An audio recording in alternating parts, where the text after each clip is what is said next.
Welcome to Banten What Ifs. If you love what ifs ideas, hit like and subscribe. Let's begin the story. What if Ben 10 was in Transformers Universe Chapter 1? Worlds collide. The whirring sound of Dr. Onimo's latest creation echoed through the abandoned warehouse as Ben Tennyson ducked behind a stack of rusty metal crates. Sweat dripped down his face, his green jacket torn at the shoulder from a near miss with what looked like a genetically modified vulture with mechanical legs. Seriously, Onimo? Robot birds? You're not even trying anymore. Ben shouted, peering around the corner to spot the wild-haired scientist standing atop a platform of cobbled-together machinery. Mock me while you can, Tennyson. My transdimensional energy siphon will revolutionize genetic manipulation. Onimo cackled, adjusting dials on a control panel that sparked dangerously. Once I harness enough power, I'll be able to merge any DNA sequence I desire. Ben rolled his eyes and glanced down at the Omnitrix on his wrist. Yeah, heard it all before. Time to go, hero. He twisted the dial, cycling through his alien options before slamming his palm down on the watch face. Green light enveloped him as his DNA reconfigured, transforming him into a crystalline being with a diamond-shaped head and razor-sharp limbs. Diamond head. Perfect, Ben grinned, his voice deeper and resonating. He stepped out from behind the crates, arms morphing into pointed blades. Let's cut this short, shall we? Dar. Onimo sneered and pressed a button on his control panel. Attack, my pets. 3 more of the vulture cyborgs swooped down from the rafters, their metal talons gleaming under the warehouse's flickering lights. Ben braced himself, shooting diamond shards from his hands that caught one bird mid-flight, sending it crashing into a wall. Gonna have to do better than that. Ben taunted, leaping over a second bird and slashing through its mechanical wings. The creature crashed to the ground with an electronic squawk. The third bird swooped lower, and Ben formed a crystalline shield just in time to deflect its attack. The impact sent him sliding backward, his feet creating sparks against the concrete floor. I've studied all your transformations, boy. Onimo shouted, turning a dial that caused his machine to hum louder. You're predictable. Predictable this. Ben charged forward, dodging another dive bomb from the remaining vulture. He launched himself at Onimo's platform, diamond fists aimed directly at the scientist's contraption. Onimo's eyes widened. No. The calibration is still unstable. Ben smashed into the machine, crystal shards tearing through metal and wiring. Sparks flew everywhere as the device began to shake violently. A pulse of energy knocked Onimo backward, sending him tumbling off the platform with a yelp. That wasn't supposed to happen, Ben muttered as the machine's humming escalated to a high-pitched whine. Purple electricity crackled around it, arcing toward the Omnitrix on his chest. What the? Ben started, but was cut off when the purple energy made contact with the Omnitrix symbol. The device began to flash erratically, switching between green and purple. You fool! Onimo shouted from the floor. The transdimensional energy is reacting with the Omnitrix. Ben tried to turn back to human, slapping the Omnitrix symbol on his chest repeatedly. Come on, work already. Instead of reverting him to human form, the Omnitrix pulsed with blinding light. The warehouse around him seemed to warp and stretch, colors bleeding into each other. Ben felt like he was being pulled in 1,000 directions at once. This is gonna hurt, he managed to say before everything exploded into white light. The last thing he heard was Dar. Onimo screaming something about quantum disruption before the world disappeared entirely. Ben came to with a splitting headache and the taste of dirt in his mouth. He groaned, pushing himself up from what felt like rough ground. Opening his eyes, he blinked several times, trying to clear his vision. What hit me? He mumbled, reaching up to rub his head. Relief washed over him when he realized he was human again, not Diamond Head. The Omnitrix was still on his wrist, but it was flashing between green and red, clearly in some kind of reset mode. Looking around, Ben froze. This definitely wasn't the warehouse. In fact, it didn't look like anywhere in Bellwood. He was sitting in a small crater in what appeared to be a forest clearing. Tall pine trees surrounded him, and the air smelled different, cleaner somehow, but with a strange metallic tang. Great. Onimo's machine must have teleported me somewhere, he said to himself, standing up and dusting off his jeans. Gwen and Kevin are gonna love this.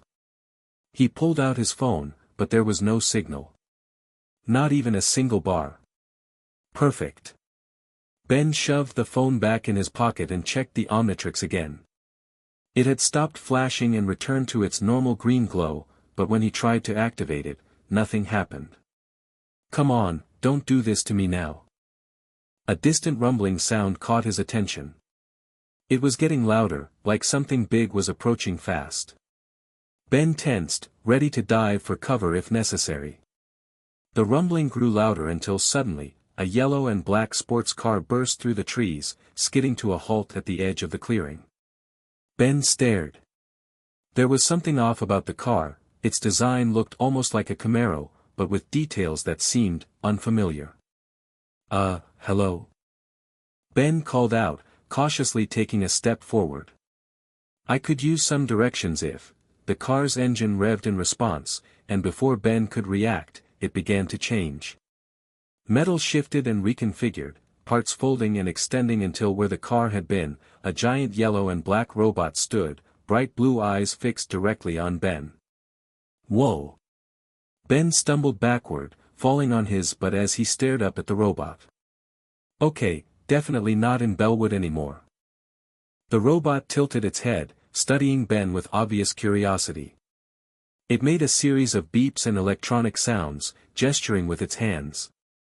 Sorry, I don't speak, whatever that is, Ben said, slowly getting back to his feet. He glanced at the Omnitrix again, willing it to work. Come on, come on. The robot took a careful step forward, making more electronic sounds. It pointed at the crater, then at Ben, then made a gesture that looked like an explosion.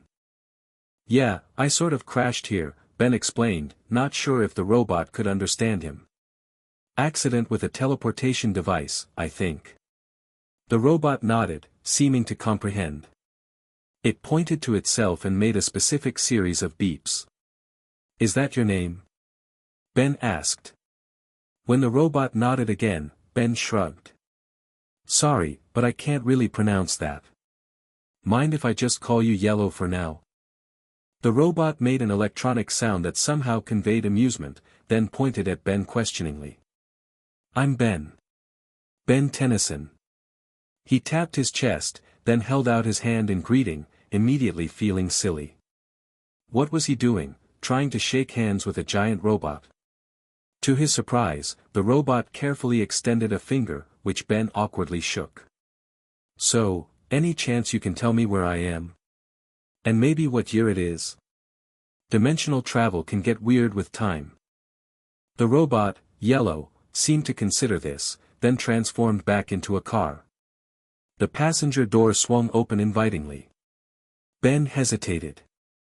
Getting into strange vehicles wasn't usually a great idea, but then again, neither was being stranded in an unknown forest with a malfunctioning Omnitrix. And Yellow seemed friendly enough. I guess I'm going with you then, Ben said, approaching the car. Just don't kidnap me or anything, okay? I've got enough problems already. He climbed into the passenger seat, and the door closed itself. The interior was spotless and oddly comfortable, with a dashboard that featured technology Ben didn't recognize. Nice ride, he commented, running his hand over the leather seat. The radio suddenly crackled to life, flipping through stations until it landed on one. Thank you, came a voice compiled from different radio clips. You can talk through the radio? Ben asked, surprised. More radio flipping. Correct, friend. That's pretty cool, Ben said, relaxing slightly. As Yellow started driving through the forest, Ben looked out the window. So, where are we going? The radio flipped again. To meet the others. Others? You mean more robot cars? Affirmative. Ben sank back in his seat, watching the trees blur past. Of course there are more of you. Why wouldn't there be? He glanced down at the still inactive Omnitrix. Really wish you were working right now, buddy. Yellow's radio crackled again. What, is that, on your wrist? Ben instinctively covered the Omnitrix with his other hand before realizing there wasn't much point hiding it from Yellow.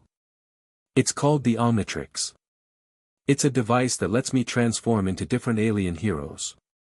At least, it does when it's working properly. The car seemed to jolt slightly, as if surprised. Transforms, you? Yeah. Kind of like how you changed from a car to a robot, except I turn into different alien species. Yellow made an electronic sound that Ben couldn't interpret, then the radio clicked on again. Fascinating. Optimus, will want, to see. Optimus? Is that your leader or something? Affirmative. They emerged from the forest onto a dirt road that eventually connected to a paved highway. Ben watched the scenery change from wilderness to occasional buildings and signs. Nothing looked familiar, but at least it was Earth, or something very similar to it. After driving for about 30 minutes, Yellow turned off onto a side road that led to what looked like an abandoned missile silo built into a mesa. As they approached, a massive door in the rock face slid open, revealing a tunnel large enough for vehicles. Your secret base is an old military facility. Classic, Ben commented as they drove inside. The tunnel opened into a cavernous room filled with computers, walkways, and equipment Ben didn't recognize.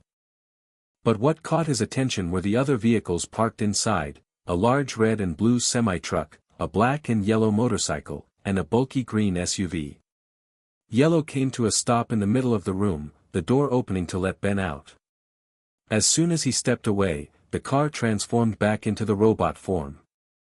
The other vehicles followed suit, changing into robots of various sizes and appearances. Ben found himself surrounded by metal giants, all staring down at him with glowing blue eyes. The tallest one, who had transformed from the semi-truck, stepped forward. I am Optimus Prime, the robot said in a deep, resonant voice that didn't need radio clips to speak. Welcome to our base, human. Ben swallowed hard but straightened his shoulders. He'd faced plenty of aliens and monsters before, giant talking robots weren't going to intimidate him. Ben Tennyson, he replied with a nod.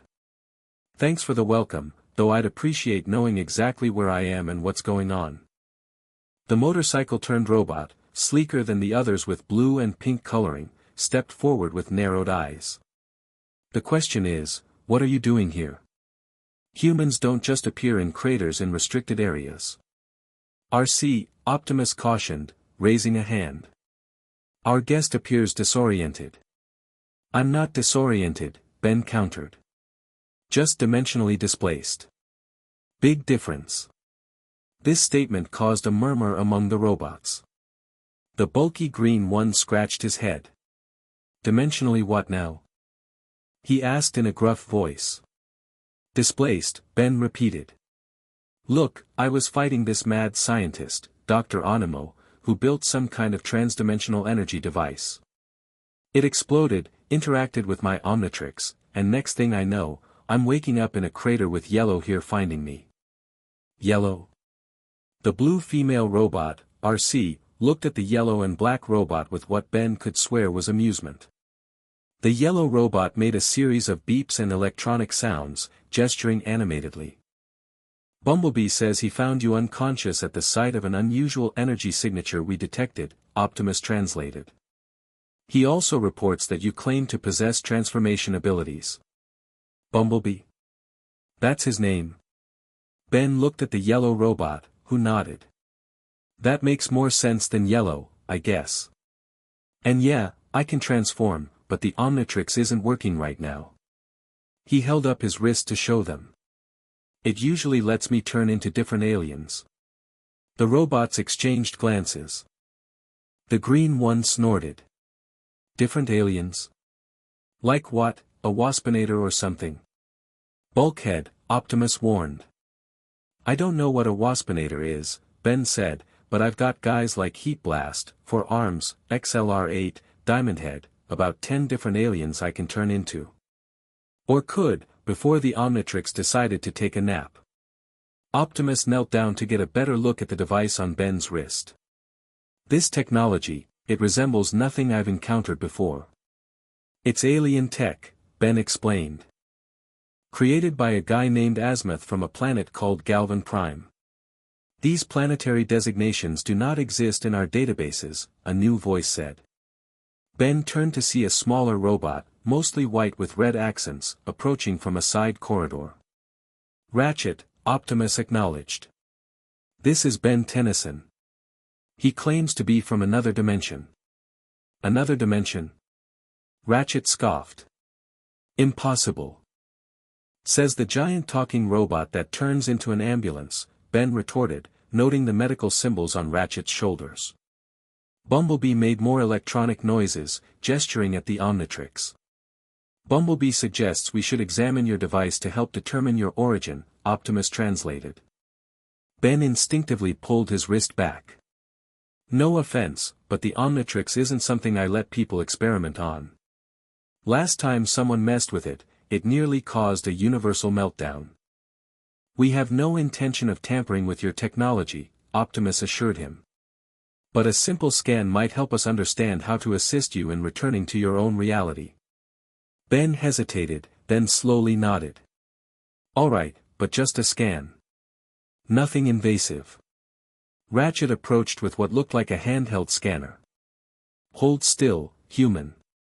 As the device passed over the Omnitrix, it suddenly began to glow green again, the dial turning on its own. Ben's eyes widened. Whoa, that's new.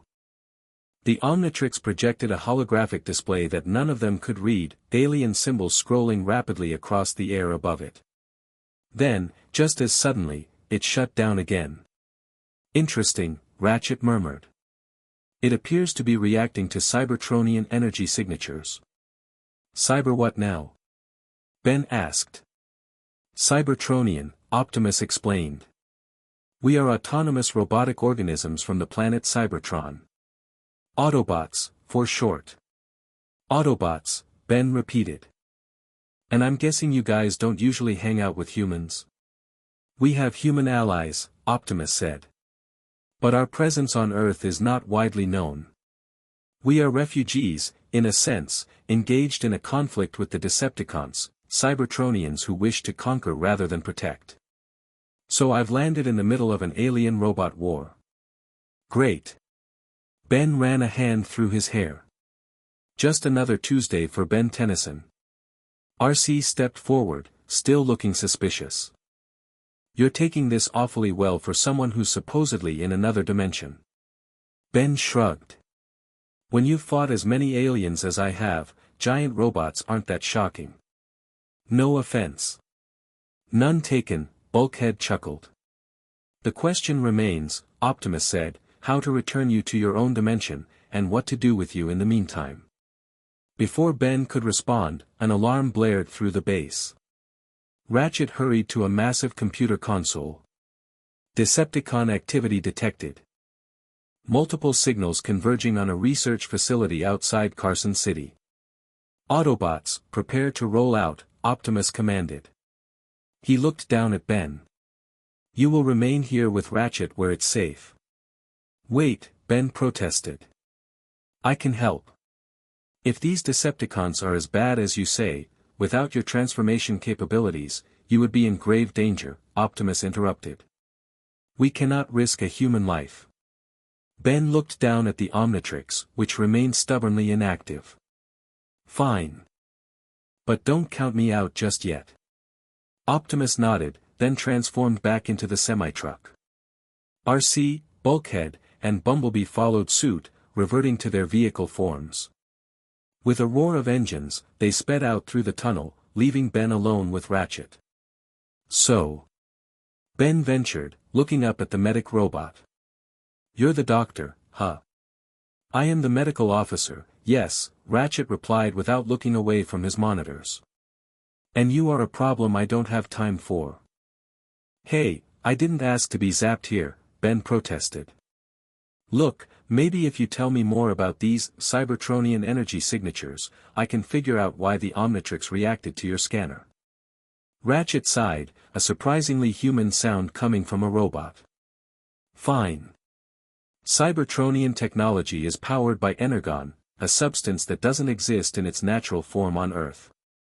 It's our lifeblood and our fuel source. And this energon, it's giving off energy that the Omnitrix can detect? It seems so, Ratchet admitted. Though why an alien device from another dimension would respond to Cybertronian energy is beyond me. Ben looked down at the Omnitrix thoughtfully. The Omnitrix can scan and store DNA from different alien species. Maybe it's trying to. I don't know, catalog you guys. Ratchet's eyes widened slightly. That's concerning. Our CNA, what you might call our DNA, is incredibly complex and tied to the Allspark, our source of life. The what spark? Before Ratchet could answer, the Omnitrix suddenly glowed green again, the dial popping up on its own. Whoa! Ben exclaimed as holographic rings projected from the device, scanning Ratchet from head to toe. What are you doing? Ratchet demanded, stepping back. It's not me. Ben protested. The Omnitrix is doing it on its own. A voice emanated from the device, new DNA sample acquired. Cybertronian lifeform catalogued. The holographic display showed a silhouette that looked vaguely robotic before the Omnitrix dial slammed down on its own. Green energy engulfed Ben, and he felt the familiar sensation of transformation, except this time, it was different, more intense. Metal replaced skin, circuits replaced veins, and Ben felt himself growing taller, much taller. When the green light faded, he looked down at hands that were now metallic claws. His body was covered in green and black armor, and he towered over where he had been standing moments before. Ratchet stared up at him in shock. By the Allspark. Ben's voice came out with a mechanical edge to it. Whoa! I'm one of you guys now. He flexed his new robotic limbs, feeling the strange sensation of mechanical joints and hydraulics instead of muscles.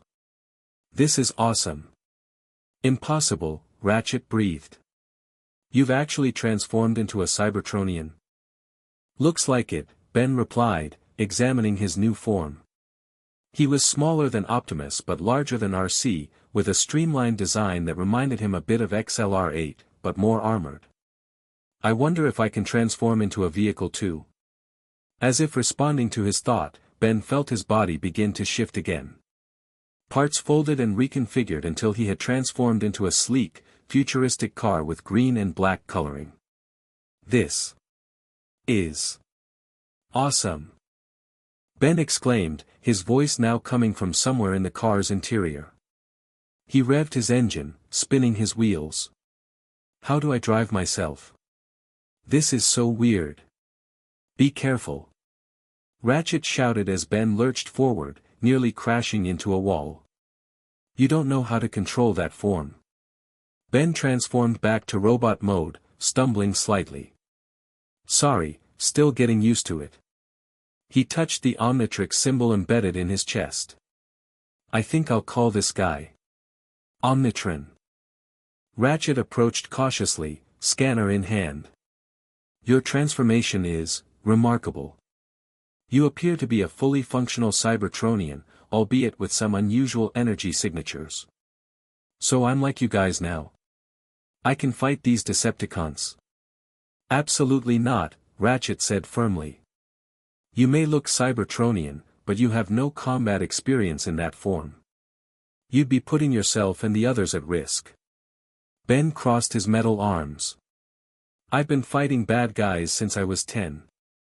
I think I can handle it. Before Ratchet could argue further, the computer console beeped urgently. Ratchet, we need backup.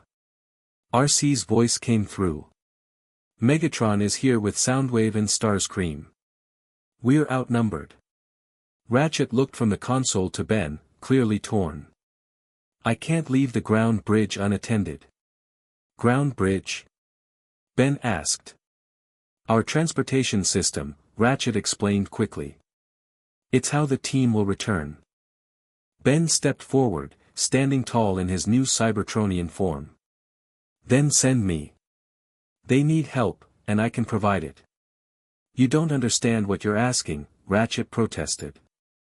Megatron is the leader of the Decepticons, one of the most dangerous beings in the galaxy. You wouldn't stand a chance. Maybe not, Ben admitted. But I've faced plenty of most dangerous beings in the galaxy before. And right now, I'm all you've got. Ratchet hesitated, then sighed. Optimus will dismantle me for this, he muttered, turning to the console. He activated a sequence that caused a swirling vortex of green energy to appear in a large archway. This ground bridge will take you to the battle coordinates. Try not to get yourself killed, and stay close to Optimus. Ben nodded, moving toward the portal.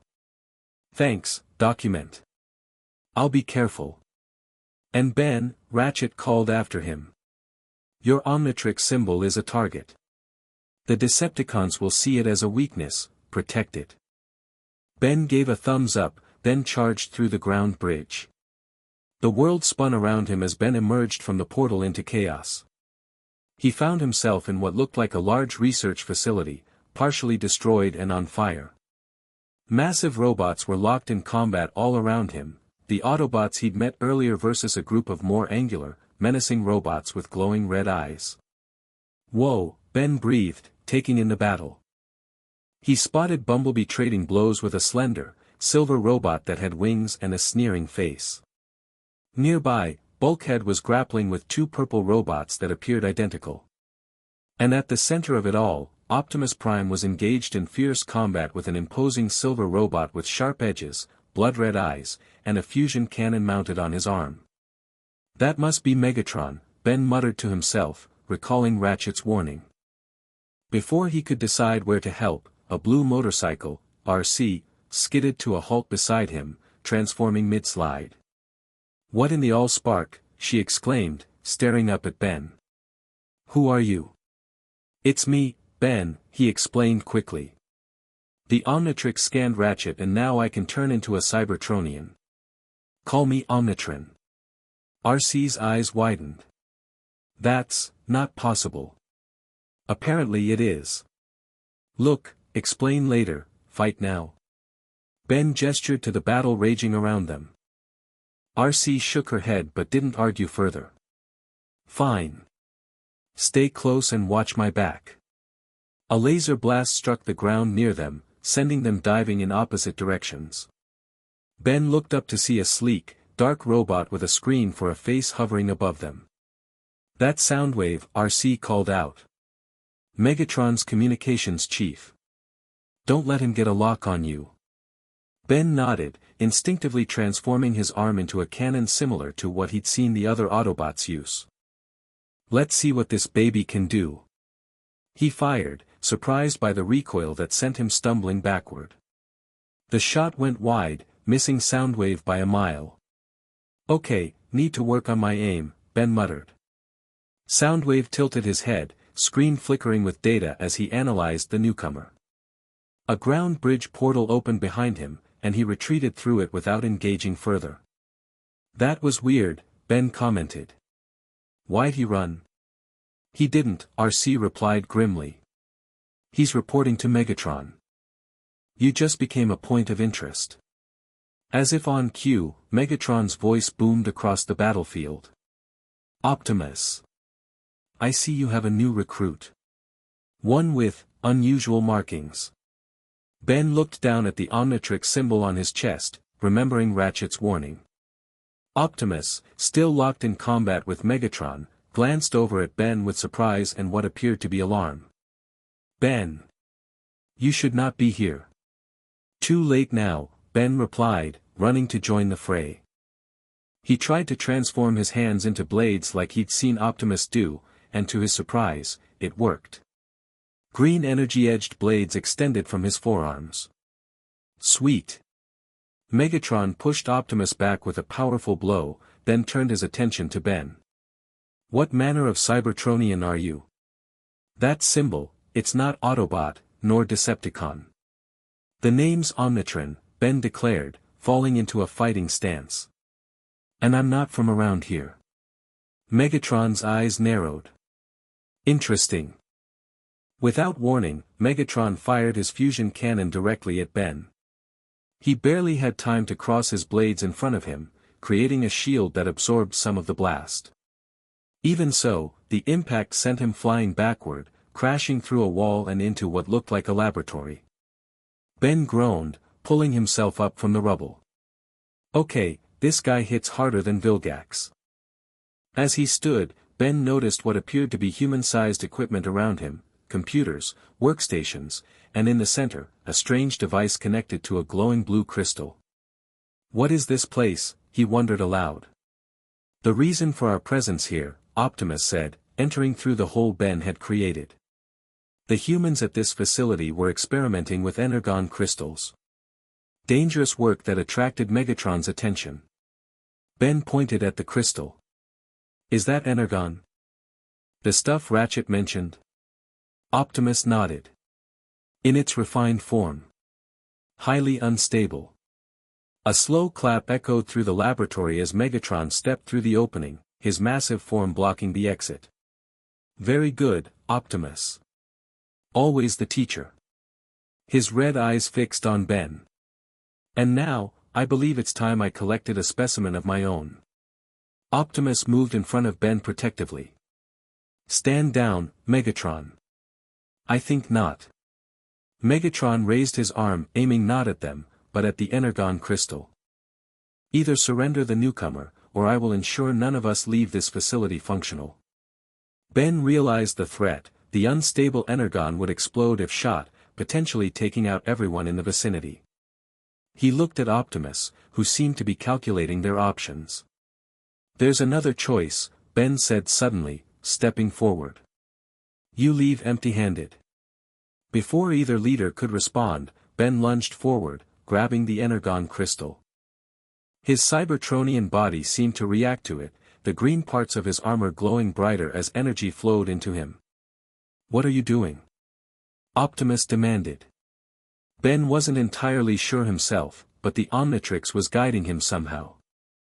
The crystal began to dissolve in his grip, its energy being absorbed directly into his systems. No. Megatron roared, charging forward. Ben felt power surging through him, the Omnitrix symbol on his chest pulsing with green and blue light. Acting on instinct, he raised both hands and fired, not ordinary energy blasts, but beams of concentrated energon that struck Megatron square in the chest, sending him crashing back through several walls. Optimus stared at Ben in astonishment. How did you? I have no idea, Ben admitted, looking at his hands, which were still glowing with energy. But I'm rolling with it. A crash from outside reminded them that the battle was still raging. Optimus nodded toward the exit. We need to rejoin the others. They rushed back to the main area, where the tide of battle had turned against the Autobots. Bulkhead was pinned down by the two identical purple Decepticons, while RC was locked in combat with the winged silver robot Ben had seen earlier. Bumblebee was nowhere to be seen. Starscream has RC, Optimus noted grimly. And the Viacons have Bulkhead outnumbered. I'll help Bulkhead, Ben offered. You help RC. Optimus nodded, transforming into his truck mode and racing toward where RC was fighting. Ben focused on the Viacons attacking Bulkhead. The energy from the energon crystal was still flowing through him, making him feel stronger and faster. He charged forward, tackling one of the purple robots from behind. Who the scrap are you? The Viacon demanded as they tumbled across the floor.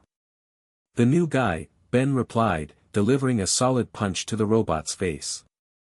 The blow carried more force than he expected, actually cracking the Viacon's faceplate. The second Viacon released Bulkhead to help his comrade, but Bulkhead grabbed him from behind, lifting him overhead and slamming him into the ground. Thanks for the assist, rookie, Bulkhead called to Ben.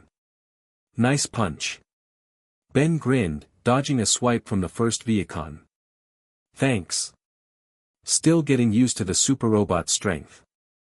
The fight continued with Ben finding he could anticipate and react to the Viacon's attacks better than expected, as if the Omnitrix had given him not just the Cybertronian form but some basic combat protocols as well. Across the room, Optimus had transformed back to robot mode and was helping RC against Starscream. The slender Decepticon snarled in frustration as he found himself outmatched. "Decepticons, retreat." Megatron's voice boomed as he emerged from the rubble, looking damaged but still dangerous. "This battle is lost, but the war continues." A ground bridge portal opened behind the Decepticons. Starscream and the Viacons quickly retreated through it, but Megatron lingered, his red eyes fixed on Ben. "We will meet again, carrier of the strange symbol," he promised. "And next time, I will tear it from your chest myself." With that ominous threat, Megatron backed through the portal, which closed behind him. Ben let out a breath he hadn't realized he was holding. That guy really knows how to make an exit.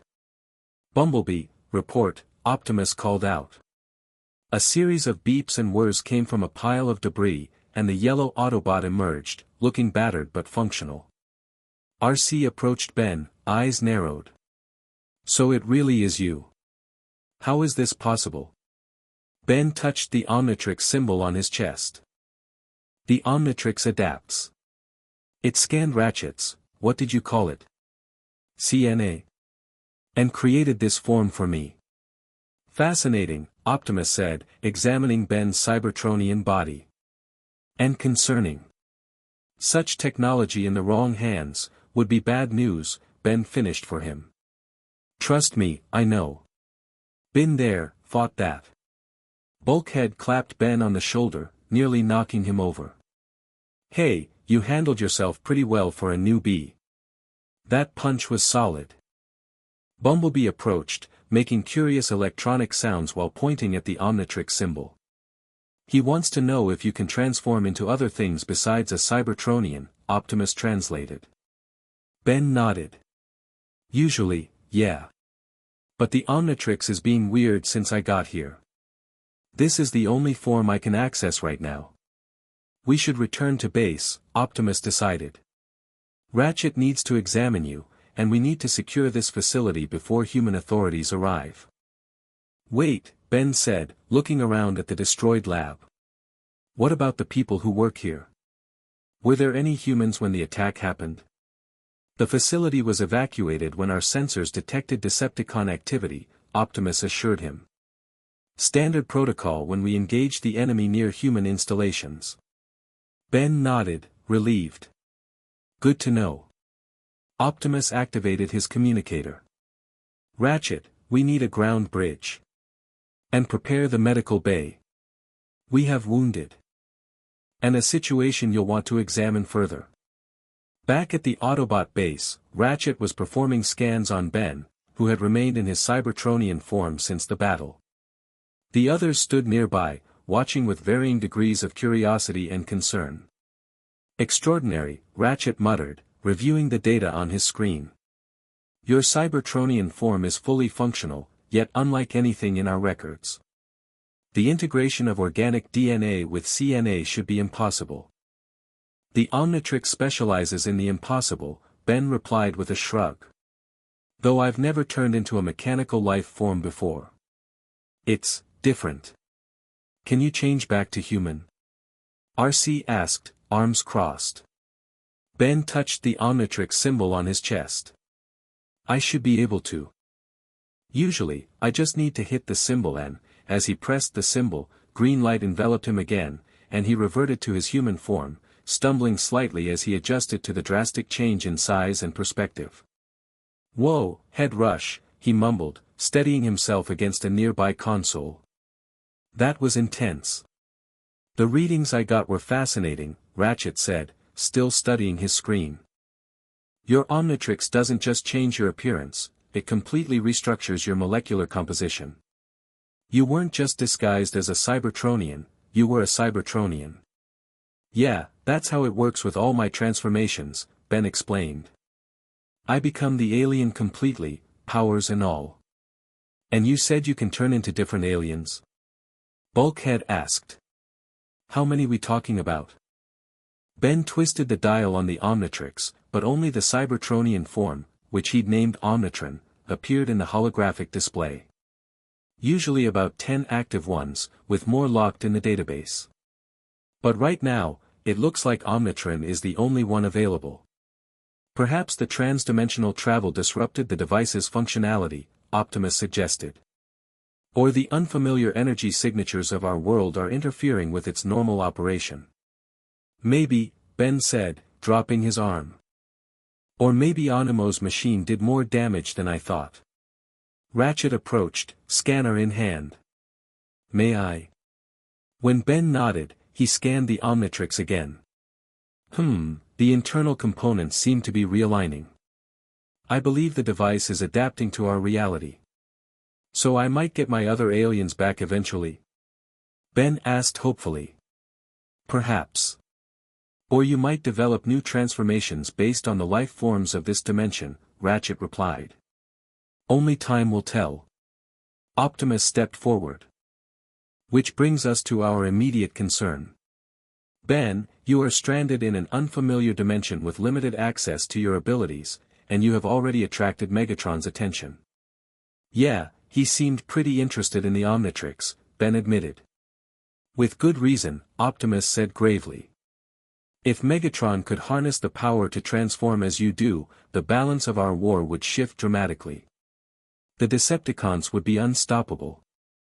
Ben looked down at the Omnitrix. It can't be removed. Trust me, people have tried. Megatron will not be deterred by that, RC warned. If he can't take it, he'll take you. So what do we do? Ben asked, looking around at the Autobots. Optimus exchanged glances with his team before answering. For now, you will stay with us. We will protect you while we search for a way to return you to your dimension. And in return, perhaps you can help us in our fight against the Decepticons. Sounds like a deal to me, Ben agreed. Though I should warn you, trouble tends to follow me around. Bulkhead laughed. Kid, we're giant alien robots fighting a war on Earth. Trouble's kind of our thing too. Bumblebee made a series of encouraging beeps, giving Ben a thumbs up. Bumblebee says he's looking forward to seeing what else you can do, Optimus translated. Me too, Ben said with a grin. Me too.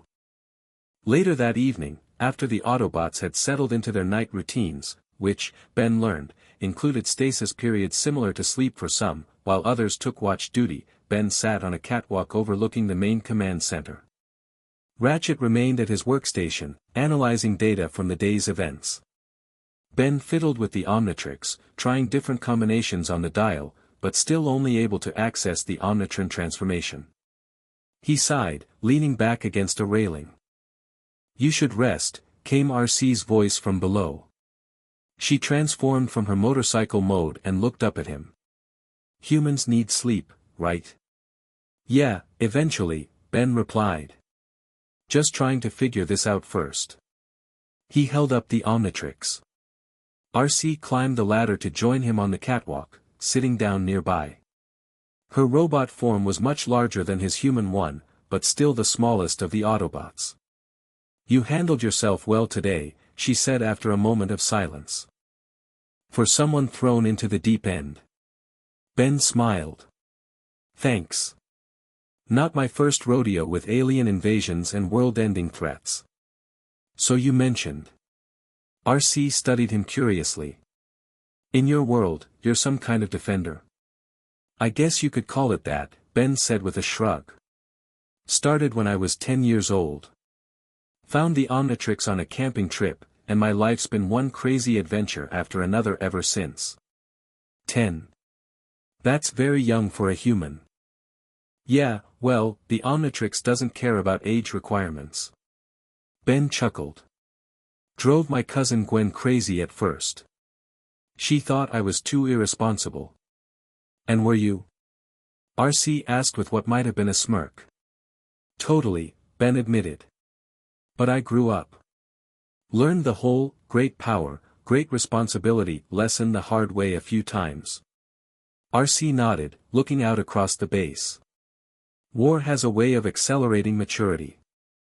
They sat in companionable silence for a moment before Ben spoke again. "So, what's the deal with you guys and the Decepticons?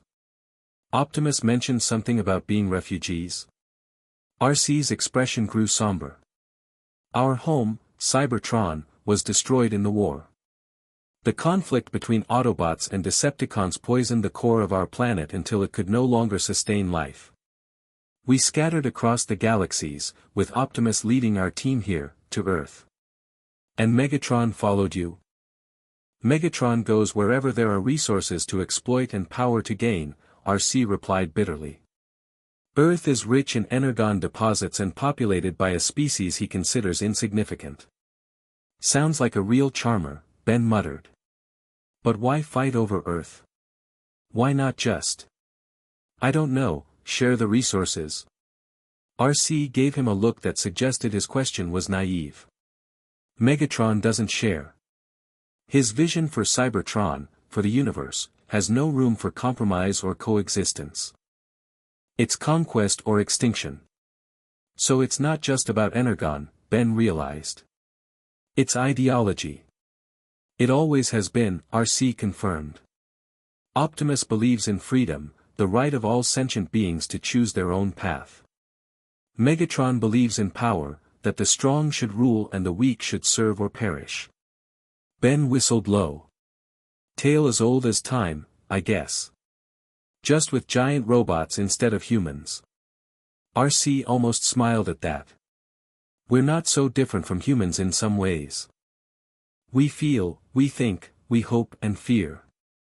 We just do it with sparks instead of hearts." "Sparks? Our life force," RC explained, placing a hand over her chest. "Something like what you might call a soul, combined with our power source. It's what makes us more than just machines." Ben nodded thoughtfully. "That's pretty cool. In my world, there are mechanical aliens too, but nothing quite like you guys." Another silence fell between them, more comfortable than the last. "You should get some sleep," RC finally said, standing up. Ratchet set up a human-sized berth in one of the side chambers. "I'll show you." As Ben followed her down the catwalk, his mind raced with everything that had happened. Dimensional travel, robot aliens, a war for Earth's future, and somehow, he was right in the middle of it all. Just like always.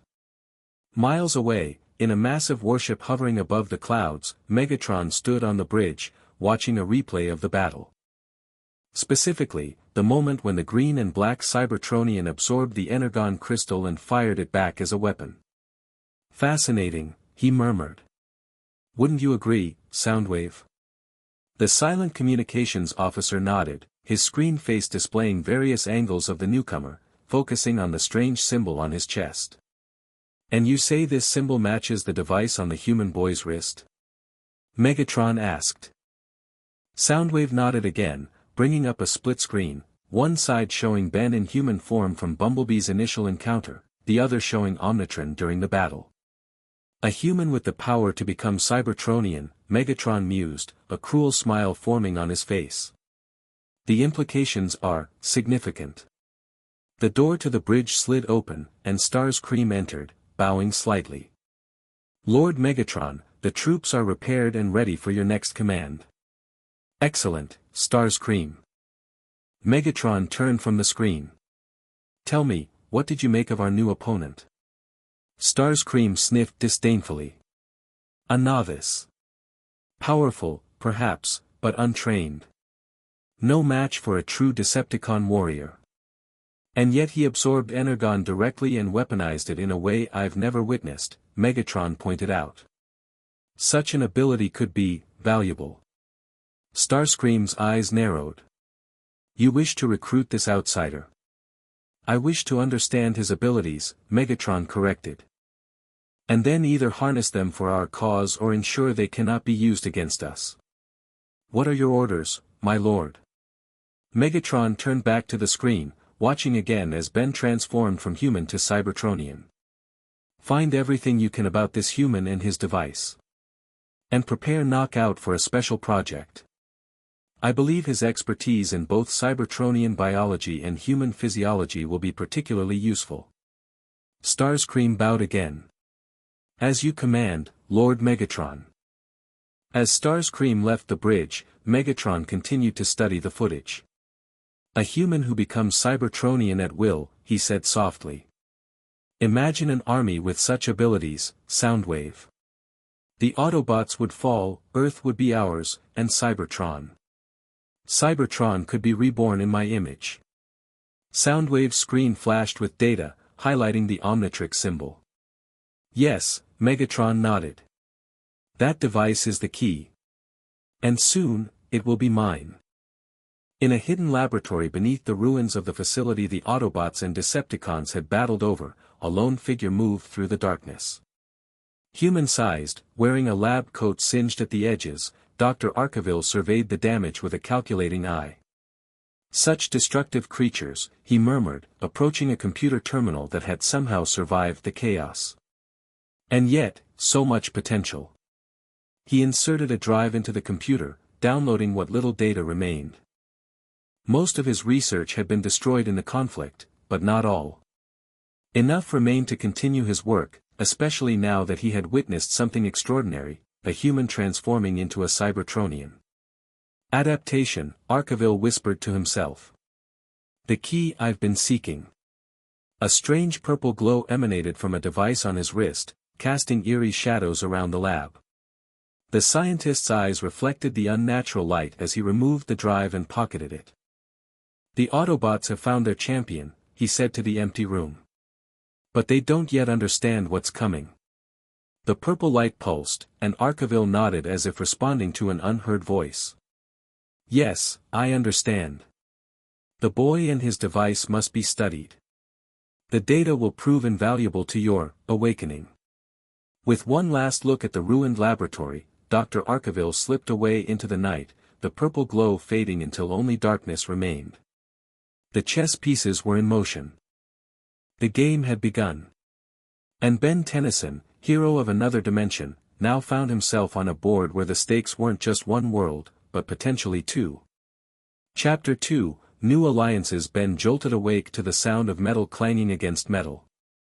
For a split second, he thought he was back home, maybe Kevin was working on his car or Grandpa Max was fixing the rust bucket.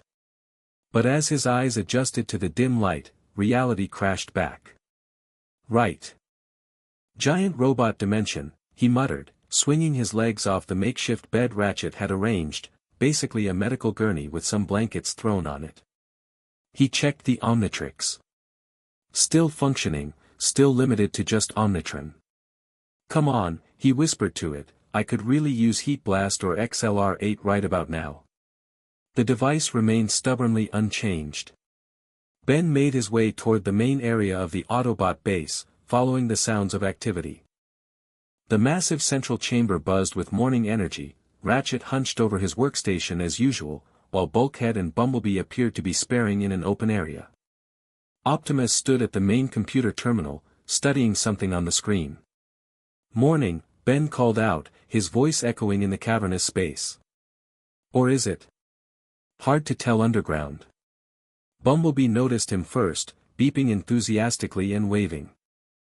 Hey, B, Ben smiled, having already picked up the yellow Autobot's nickname. What's happening? Ratchet answered without looking up from his work. What's happening is that we're trying to determine how to get you back to your dimension while also monitoring for Decepticon activity, which has increased significantly since yesterday. Good morning to you too, Sunshine, Ben quipped, earning a glare from the medic. Optimus turned from the screen. Ben. I trust you were able to rest. Yeah, thanks for the accommodations. Ben stretched, looking around. Where's RC? Reconnaissance, Optimus replied. After your encounter with Megatron, we deemed it prudent to increase surveillance. Ben felt a twinge of guilt. Sorry if I complicated things. You are not at fault for your current predicament, Optimus assured him. Though Megatron's interest in your Omnitrix is concerning. Join the club. Evil warlords have been after this thing since I was 10. Ben held up his wrist.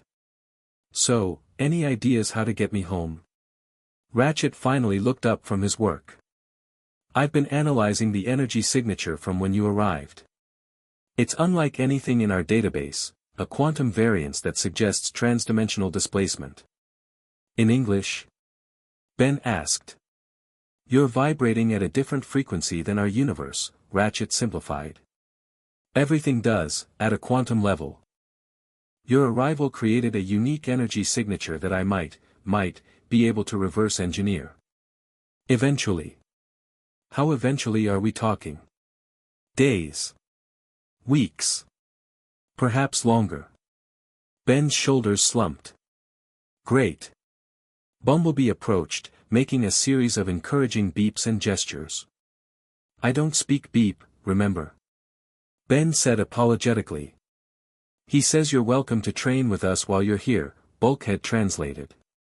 Might help you get better with that Omnitron form of yours. Ben perked up. Really? That'd be awesome. It would be practical, Optimus agreed. If Megatron attempts to capture you, you will need to defend yourself in both human and Cybertronian forms. So I get Autobot combat training? Sweet. Ben grinned, then paused. Wait, what about when I'm human? No offense, but you guys could step on me by accident. We have human allies who assist us, Optimus explained. One of them has military training. Special Agent William Fowler. He could provide guidance for your human form. And when's he showing up? As if on cue, an alarm blared through the base. Ratchet checked a monitor. Speak of the devil. Agent Fowler is inbound. Minutes later, an elevator door opened on one of the upper platforms, and a stocky African-American man in a suit stepped out. He looked irritated. Prime. What's this I hear about another incident at a research facility? The Pentagon's breathing down my neck about. He stopped short when he spotted Ben. Who's the kid? Agent Fowler, Optimus nodded in greeting. This is Ben Tennyson. He is, not from our world. Fowler's eyes narrowed. Another dimensional traveler. What is this, Grand Central for the multiverse? You've dealt with dimensional travelers before? Ben asked, surprised. Let's just say you're not the first weird thing I've had to explain to my superiors, Fowler replied, descending the stairs to the main floor. He looked Ben up and down. So what's your story, kid? Ben held up the Omnitrix. This watch lets me transform into different aliens.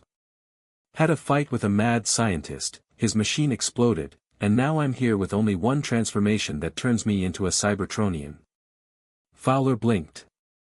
I was expecting something complicated. He turned to Optimus. And the Decepticons? Megatron has shown great interest in Ben's transformation device, Optimus explained. We believe he intends to capture Ben and harness this technology. Fantastic. Fowler pinched the bridge of his nose. So now I've got to worry about Megatron getting shape-shifting powers on top of everything else. Pretty much, Ben confirmed. But the good news is I'm on your side. Fowler studied him skeptically. How old are you, son? 17. And you've been fighting aliens since? Since I was 10. Fowler's eyebrows shot up. 10. And you're still alive? Ben shrugged. I'm pretty good at what I do. He handled himself admirably against Decepticon forces yesterday, Optimus added. Fowler sighed. Well, I guess beggars can't be choosers. Just try not to cause an international incident, all right? I've got enough paperwork as it is. No promises, Ben grinned. The agent rolled his eyes and turned back to Optimus. About that research facility, the site was compromised, Optimus explained. The humans were studying energon crystals. Which is exactly the kind of thing we're trying to prevent. Fowler exclaimed. Who authorized that research? Unknown, Ratchet interjected. The facility's data was mostly destroyed in the battle. But we did retrieve this, Optimus said, handing Fowler a small data drive. It contains partial information about the research being conducted. Fowler pocketed the drive. I'll get our people to analyze it. In the meantime, try to keep Transformer chaos to a minimum, would you? And keep an eye on Dimension Boy here. Hey! Ben protested. Fowler checked his watch. I've got to get back to base. Prime, keep me updated. He turned to leave, then paused to look back at Ben. And kid? Try not to get yourself killed. You seem like you might actually be useful. Gee, thanks, Ben replied dryly. After Fowler left, Bulkhead chuckled. Don't mind him. He's always grumpy. I noticed, Ben said. So, about that training? Bumblebee beeped enthusiastically, gesturing to the open space where he and Bulkhead had been sparring. Might as well see what you can do, Bulkhead agreed. Wanna show us that Omnitron form again? Ben nodded, twisting the Omnitrix dial. The holographic silhouette of his Cybertronian form appeared above the watch. Here goes nothing. He slammed down on the dial. Green light flashed as Ben's body transformed, growing larger and metallic. Within seconds, Omnitron stood where Ben had been, green and black armor gleaming under the base's lights. Still feels weird, Ben commented, flexing his metallic fingers. Like wearing a suit that's also part of me. That's not far off, Ratchet explained, approaching with a scanner. Your Cybertronian form is fully functional, but your consciousness remains human. The integration is remarkable. It'll be even more remarkable when I can actually fight in this form, Ben said. So, what's first? Target practice. Hand to hand. Bumblebee made a series of beeps and took a fighting stance. He wants to spar with you, Bulkhead translated. Says he'll go easy since you're new to this. Ben rolled his Cybertronian shoulders. Alright, B.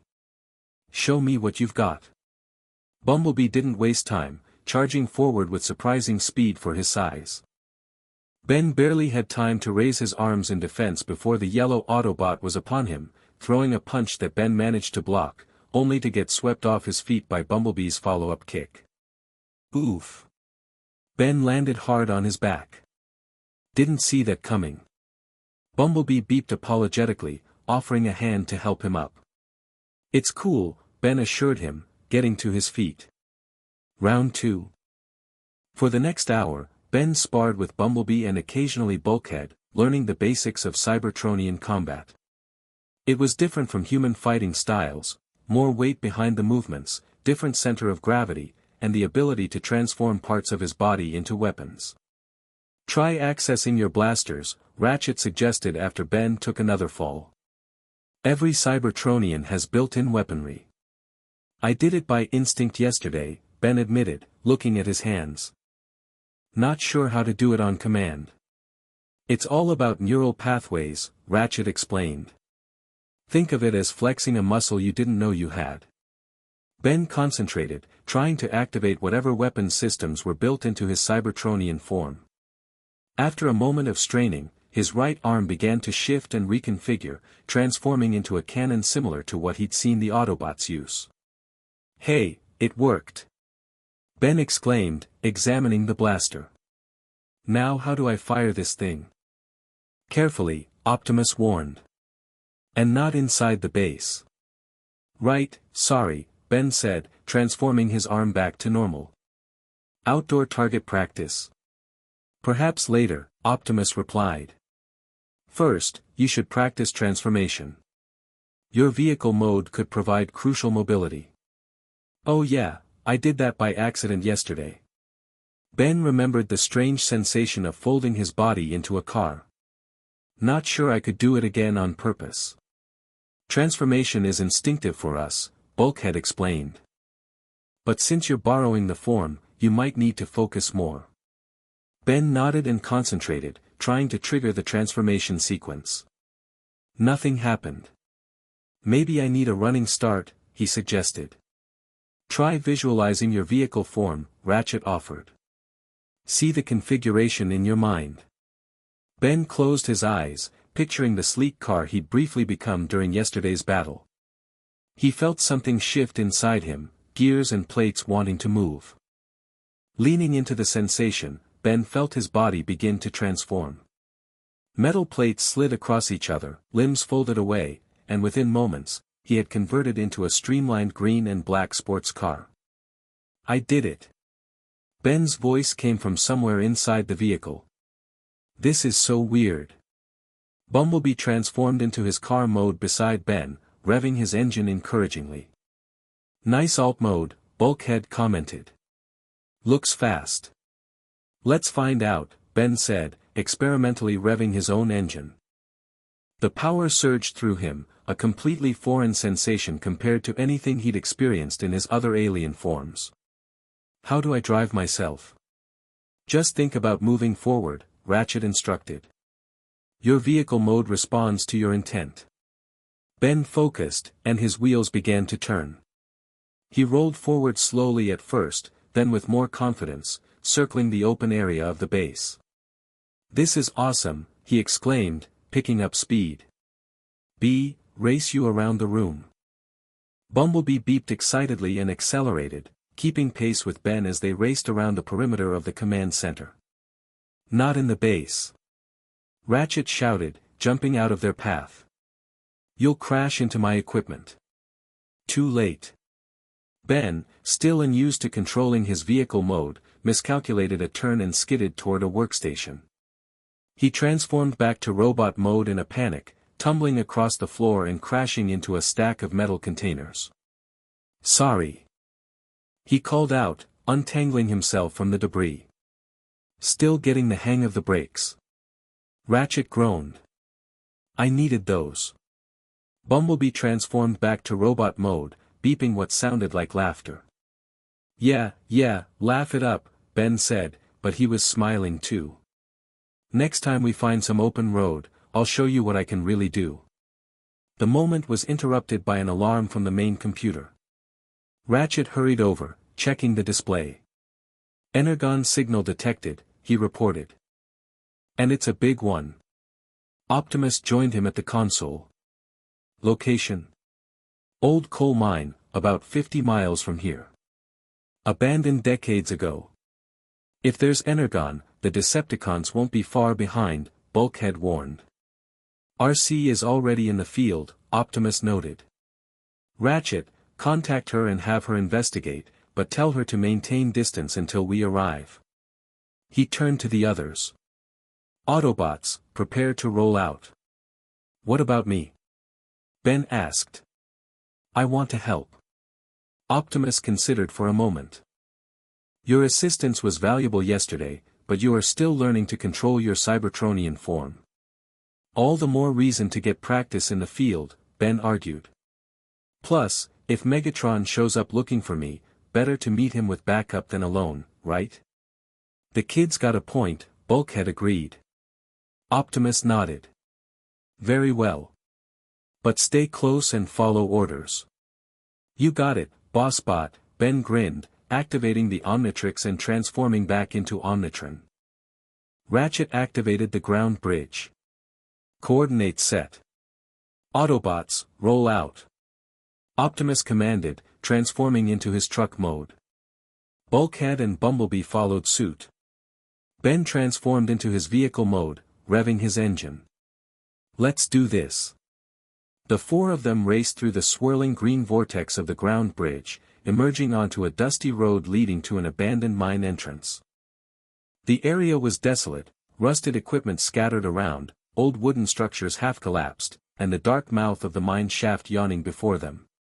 RC was already there, in robot mode, crouched behind some equipment and scanning the entrance. She turned as they approached, transforming back into her motorcycle mode as they rolled up. About time, she said as they all transformed to robot mode. I've detected multiple Energon signatures deep inside the mine, but also Decepticon activity. They got here first. Any sign of Megatron? Optimus asked. Negative, but I picked up Starscream's energy signature, along with several Viacons. Ben cracked his metallic knuckles. So we go in and crash their mining party? We secure the Energon, Optimus corrected.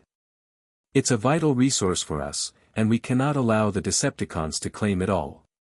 What's the plan? Bulkhead asked. Optimus surveyed the mine entrance. RC, you and Bumblebee take point. Your smaller frames will navigate the tunnels more easily. Bulkhead, Ben, and I will follow. If we encounter Decepticons, engage only as necessary. Our priority is the Energon. Got it, RC nodded, then glanced at Ben. Try not to bring the ceiling down on us, newbie. I'll do my best, Ben replied with a slight smile. He was starting to understand RC's tough exterior hid a dry sense of humor. The team moved toward the mine entrance, RC and Bumblebee taking the lead as instructed. The tunnel was dark, but their Cybertronian optics adjusted quickly, allowing them to see in the low light. Ben found his Omnitron form included the same ability, which was a welcome discovery. This is pretty cool, Ben whispered as they moved deeper into the mine. Night vision's better than Wildmutt's. Who? Bulkhead asked. One of my other aliens. Kind of like a big orange dog with no eyes. Uses smell and radar sense to get around. Weird, Bulkhead commented. But useful, I guess. Silence, Optimus ordered softly. We're approaching the main chamber. The tunnel widened into a large cavern, where blue crystals jutted from the walls and ceiling. The Energon gave off a soft glow, illuminating the space with ethereal light. But the Autobots weren't the only ones interested in the find. A group of Viacons were already harvesting the crystals, using laser tools to carefully extract them from the rock. Supervising them was the sleek, silver form of Starscream, pacing impatiently. Work faster, you fools, the Decepticon second-in-command hissed. Lord Megatron wants this Energon processed by nightfall. The Autobots ducked behind a pile of rocks near the cavern entrance. 5 Viacons and Starscream, RC reported quietly. We can take them. We need a distraction, Optimus said. Something to draw their attention while we secure the largest Energon deposits. Ben grinned. Distraction is my middle name. Actually, it's not, Bulkhead started. Figure of speech, big guy, Ben cut him off. I've got an idea, but I'll need someone to back me up. I'll go, RC volunteered, surprising Ben. What's the plan? Ben explained quickly, and Optimus nodded approval. Be careful. Starscream is more dangerous than he appears. Ready? Ben asked RC. Let's do it. Ben transformed into his vehicle mode and revved his engine loudly, the sound echoing through the cavern. All the Decepticons turned toward the noise. What is that? Starscream demanded. Investigate immediately. 2 Viacons moved toward the sound, weapons ready. That's when Ben burst from behind the rocks, tires squealing as he raced straight toward them. At the last second, he transformed, launching himself into a flip over the startled Viacons and landing in a crouch. Hey, Screamer! Ben called out. Remember me? Starscream's red eyes widened. The shapeshifter. Seize him. The Viacons turned to attack Ben, but he was ready. Activating his arm cannons, he fired several shots, forcing them to scatter. Meanwhile, RC had circled around to the other side of the cavern, using Ben's distraction to take out one of the Viacons with a swift, silent attack. You're outnumbered, Autobot. Starscream snarled, transforming his own arm into a missile launcher. I'm not an Autobot, Ben replied, dodging Starscream's first shot. I'm something new. As Starscream fired again, Ben transformed back into his vehicle mode, racing around the cavern to avoid the blasts. RC had taken down a second Viacon and was engaging a third. Now! Ben shouted. On cue, Optimus, Bulkhead, and Bumblebee burst into the cavern, weapons blazing. The remaining Viacons were caught completely off guard. Autobots! Starscream shrieked. It's an ambush. Surrender, Starscream, Optimus demanded, his arm cannon aimed at the Decepticon. I think not, Prime. Starscream spat. He fired a missile at the ceiling above the Autobots, causing rocks to rain down. Decepticons, retreat.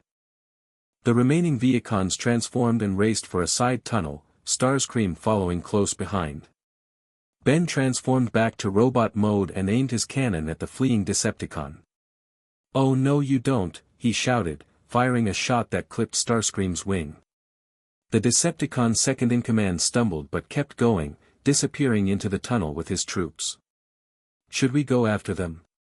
Ben asked, ready to give chase. Negative, Optimus replied. Securing the Energon is our priority.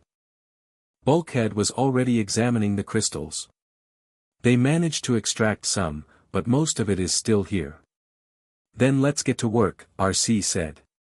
She glanced at Ben with what might have been approval. Nice distraction.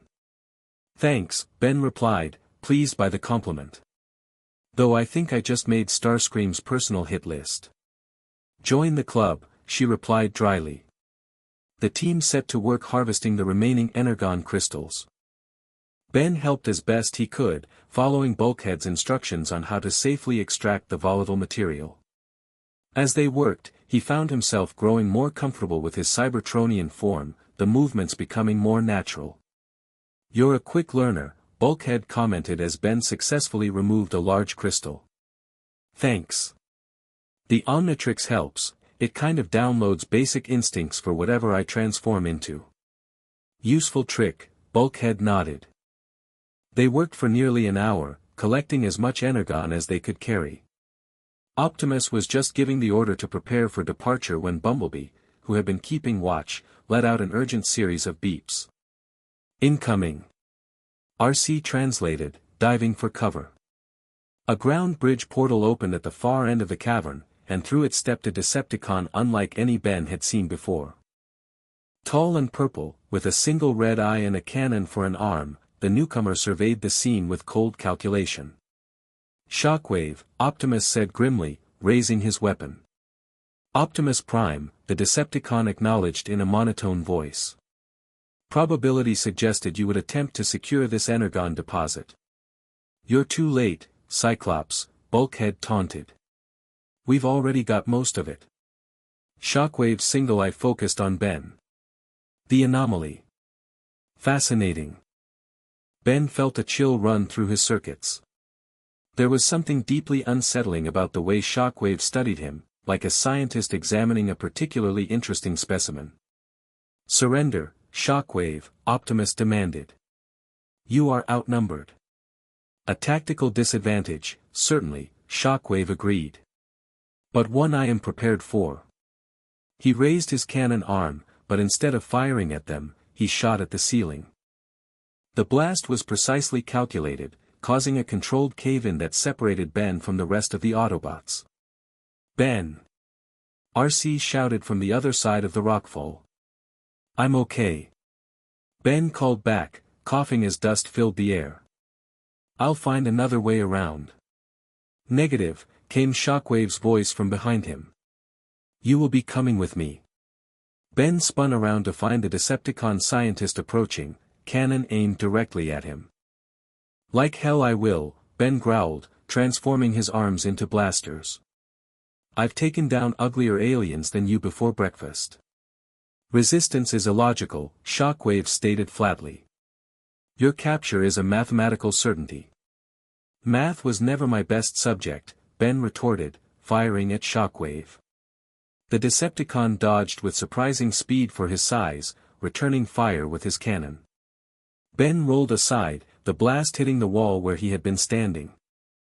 Your transformation abilities are of great interest to me, Shockwave said, advancing steadily. Lord Megatron has ordered your capture for study. Not gonna happen. Ben charged forward, switching tactics to close-quarters combat. He remembered his training session with Bumblebee, trying to apply what he'd learned. Ben managed to land a solid punch to Shockwave's midsection, but the Decepticon barely staggered. In return, Shockwave swung his cannon arm like a club, catching Ben in the side and sending him crashing into the wall. "Ugh," Ben groaned, pulling himself up. "Tougher than you look." "Logical assessment," Shockwave replied. He fired again, this time catching Ben in the shoulder. Pain lanced through Ben's Cybertronian form as the blast damaged his armor. He stumbled, clutching the wounded area. "Didn't think I could feel pain in this form," he muttered. "The integration of human consciousness with Cybertronian physiology is remarkable," Shockwave observed, approaching Ben's damaged form. "I look forward to dissecting the process." "Stay back," Ben warned, raising his undamaged arm, which transformed into a blade. "Your weapon systems are compromised," Shockwave noted. "Surrender is your only logical option." From the other side of the rockfall, Ben could hear the Autobots trying to break through, but they wouldn't make it in time. He needed another plan. The Omnitrix symbol on his chest caught his eye. In his other forms, it was always his failsafe, a way to switch aliens when needed. Could it work here? As Shockwave reached for him, Ben slapped the symbol hard. Green light flashed, and Ben reverted to his human form, suddenly much smaller than before. Shockwave's massive hand closed on empty air as Ben dropped to the ground, rolling between the Decepticon's legs. "What?" Shockwave exclaimed, genuinely surprised for the first time. "Can't dissect what you can't catch." Ben taunted, running for a small crevice in the wall, too small for Shockwave to follow. The Decepticon fired at him, but Ben dove into the opening just in time, the blast hitting rock instead of flesh. He crawled deeper into the narrow passage, hearing Shockwave's frustrated voice behind him. "This delay is temporary, human. Your capture remains inevitable." Ben kept crawling, the passage gradually widening until he emerged into another part of the mine. He could hear combat echoing through the tunnels, the Autobots still fighting to reach him.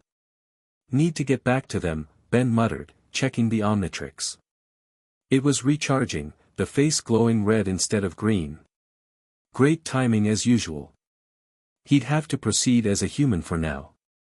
Ben moved cautiously through the tunnel, following the sounds of battle. The mine was a maze of passages, some partially collapsed, others opening into smaller caverns with more energon deposits. As he rounded a corner, Ben nearly collided with a Viacon. The Decepticon trooper looked as surprised as Ben felt. "A human," the Viacon exclaimed, reaching for him. Ben ducked under the grab and kept running, the heavy footsteps of the Viacon echoing behind him. "Could really use XLR-8 right about now," he panted as he ran. The tunnel forked ahead. Ben took the right passage, hoping it would lead back to the Autobots. Instead, he found himself in a small chamber with mining equipment, and a dead end. "Nowhere to run, flesh creature," the Viacon said, blocking the only exit. Ben backed up against the wall, glancing at the Omnitrix. Still red. Come on, come on." The Viacon advanced, reaching for him again. In desperation, Ben grabbed a piece of mining equipment, a drill-like tool almost as big as he was, and swung it at the Decepticon's leg. The impact was enough to make the Viacon stumble, giving Ben an opening to dash past him. "Get back here," the Viacon shouted, giving chase. Ben sprinted down the tunnel, his lungs burning with exertion. The Viacon was gaining on him when suddenly a familiar yellow form rounded the corner ahead. "Bumblebee!" Ben shouted in relief. The Autobot scout took in the situation instantly, charging past Ben to tackle the pursuing Viacon. The two robots crashed into the wall, trading blows. Bumblebee was smaller, but quicker, landing several hits before the Viacon could respond. Ben watched the fight, cheering Bumblebee on. "Get him, B." With a final powerful punch, Bumblebee knocked the Viacon unconscious. He turned to Ben, beeping concernedly and pointing at the Omnitrix. "It's recharging," Ben explained, showing the red face of the device. I had to change back to escape Shockwave. Bumblebee nodded, then gestured for Ben to follow him. They moved through the tunnels, Bumblebee on high alert for more Decepticons. Eventually, they reached the others, who were engaged in a firefight with Shockwave and several more Vehicons near the original cavern. Ben. RC spotted him first. Are you alright? Been better, Ben admitted. Omnitrix is recharging, so I'm stuck as a squishy human for now. Stay behind cover, Optimus ordered, firing at Shockwave. Bumblebee, protect Ben. The yellow Autobot nodded, positioning himself between Ben and the Decepticons. Shockwave, seeing that his target was now vulnerable but well protected, made a tactical decision. Decepticons, withdraw, he ordered.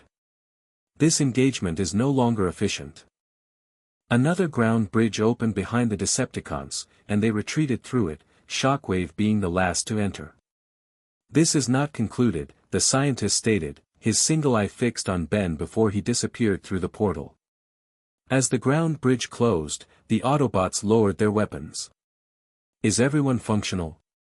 Optimus asked, checking his team.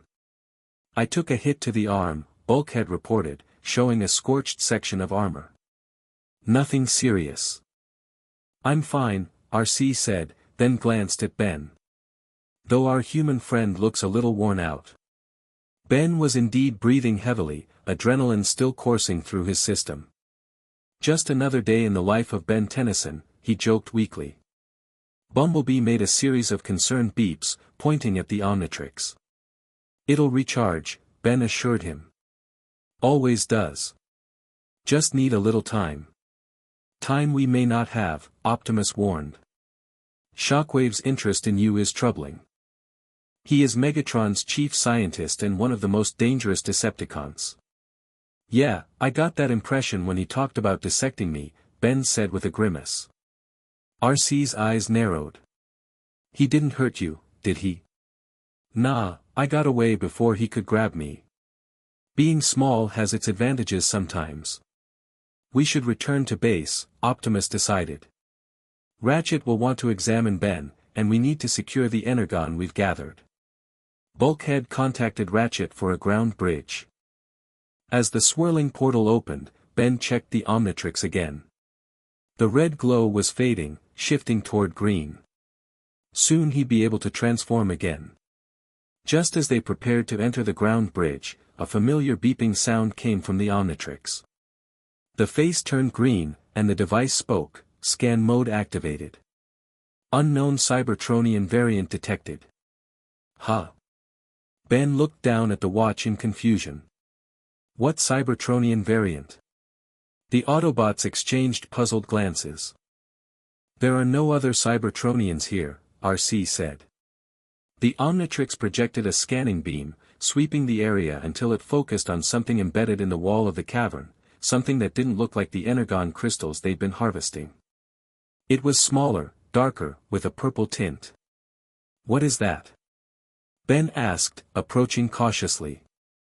Optimus's expression became grave. Dark Energon. Dark what now? A corrupted form of Energon, Optimus explained. Extremely rare and incredibly dangerous. It has been called the blood of Unicron. Who's Unicron? A destroyer of worlds, Optimus replied solemnly. A being of pure chaos that exists in opposition to our creator, Primus.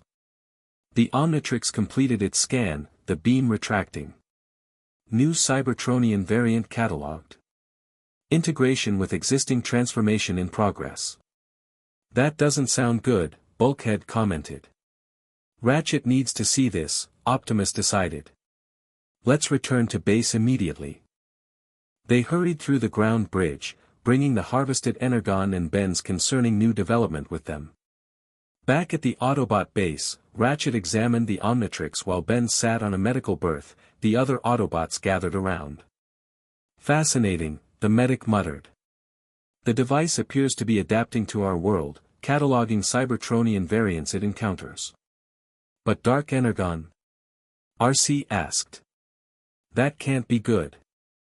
It's not necessarily cause for alarm, Ratchet replied, though he didn't sound entirely convinced. The Omnitrix is simply recording data, not actually infusing Ben with Dark Energon. I think. That's comforting, Ben said sarcastically. So what happens if I transform now? Only one way to find out, Ratchet suggested, stepping back. But we should take precautions. Bulkhead and Bumblebee moved some equipment out of the way, creating an open space for Ben to transform safely. Optimus stood ready, clearly concerned but willing to see what would happen. Here goes nothing, Ben muttered, activating the Omnitrix. The holographic display showed his Omnitron form, but with slight differences, sharper edges, more angular features.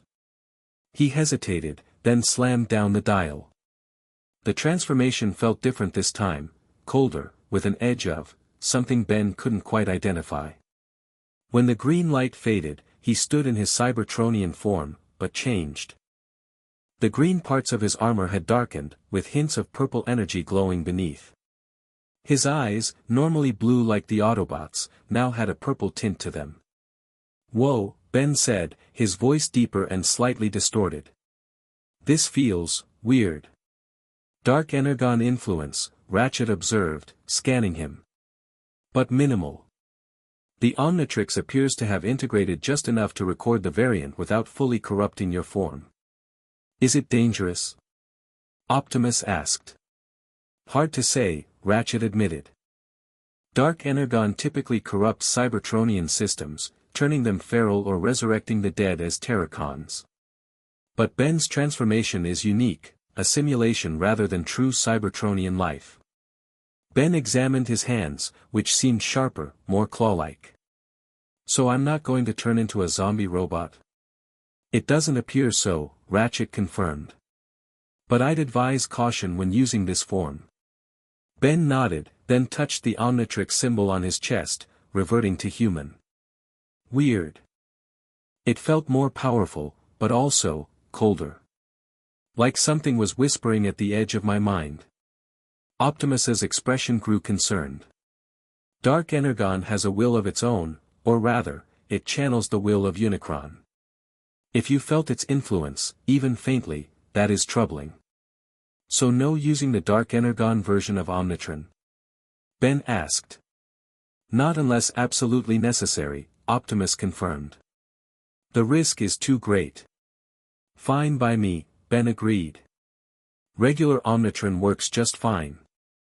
RC approached, studying Ben with newfound concern. First Shockwave's interest in capturing you, and now Dark Energon reacting to the Omnitrix. You're becoming quite the target, Ben. Story of my life, Ben shrugged. The Omnitrix has always attracted trouble. Speaking of trouble, Bulkhead interjected, shouldn't we talk about the whole Shockwave wants to dissect Ben thing? That seems like a priority. Indeed, Optimus nodded.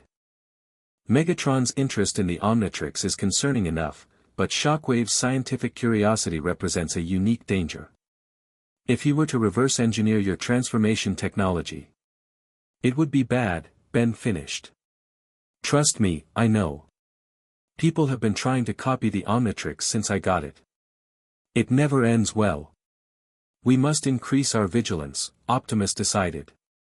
Ben should not be left alone, even within the base.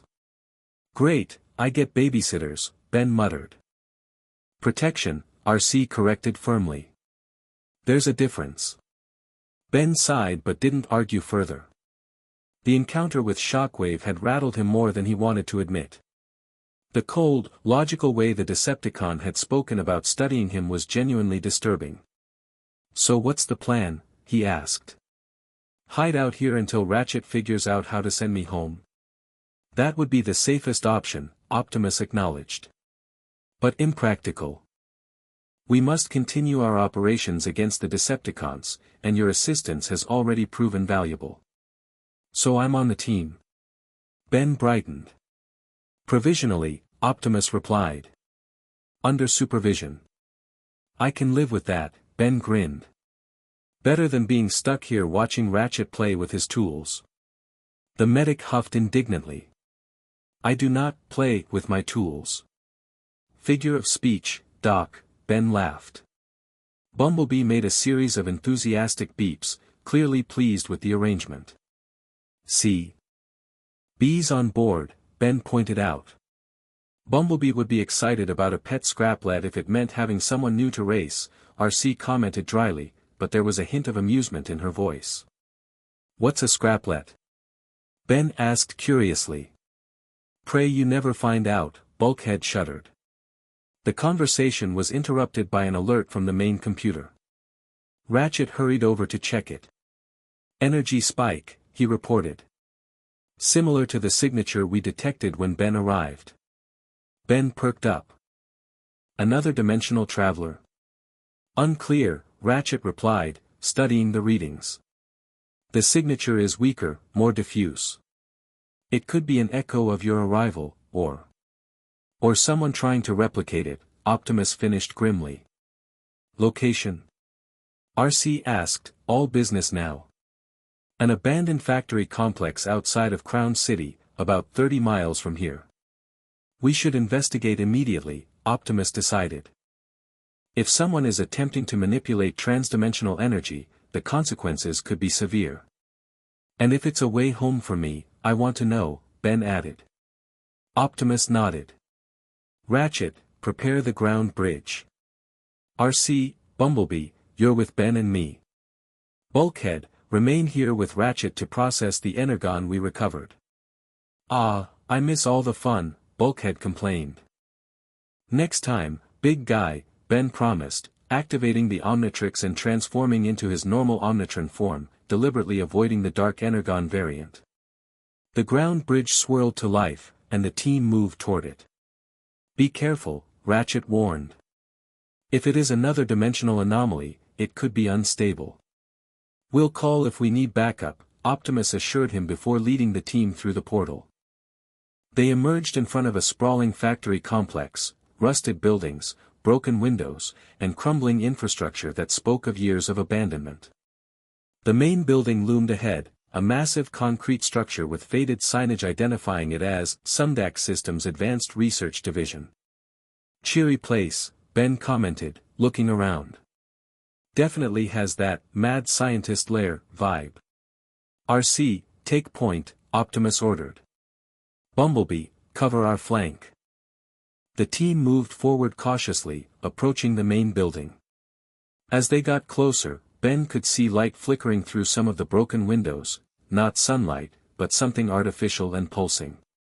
Someone's definitely home, he whispered. They reached the main entrance, a large loading door big enough for the Autobots to enter without stooping. It was partially open, revealing darkness beyond. I'll go first, RC volunteered, transforming her arms into blasters. She slipped through the opening, disappearing into the darkness. A moment later, her voice came through their comms. All clear. But you're going to want to see this. The others followed, entering the vast interior of the factory. What they found made them all stop short. The center of the massive room had been converted into a laboratory.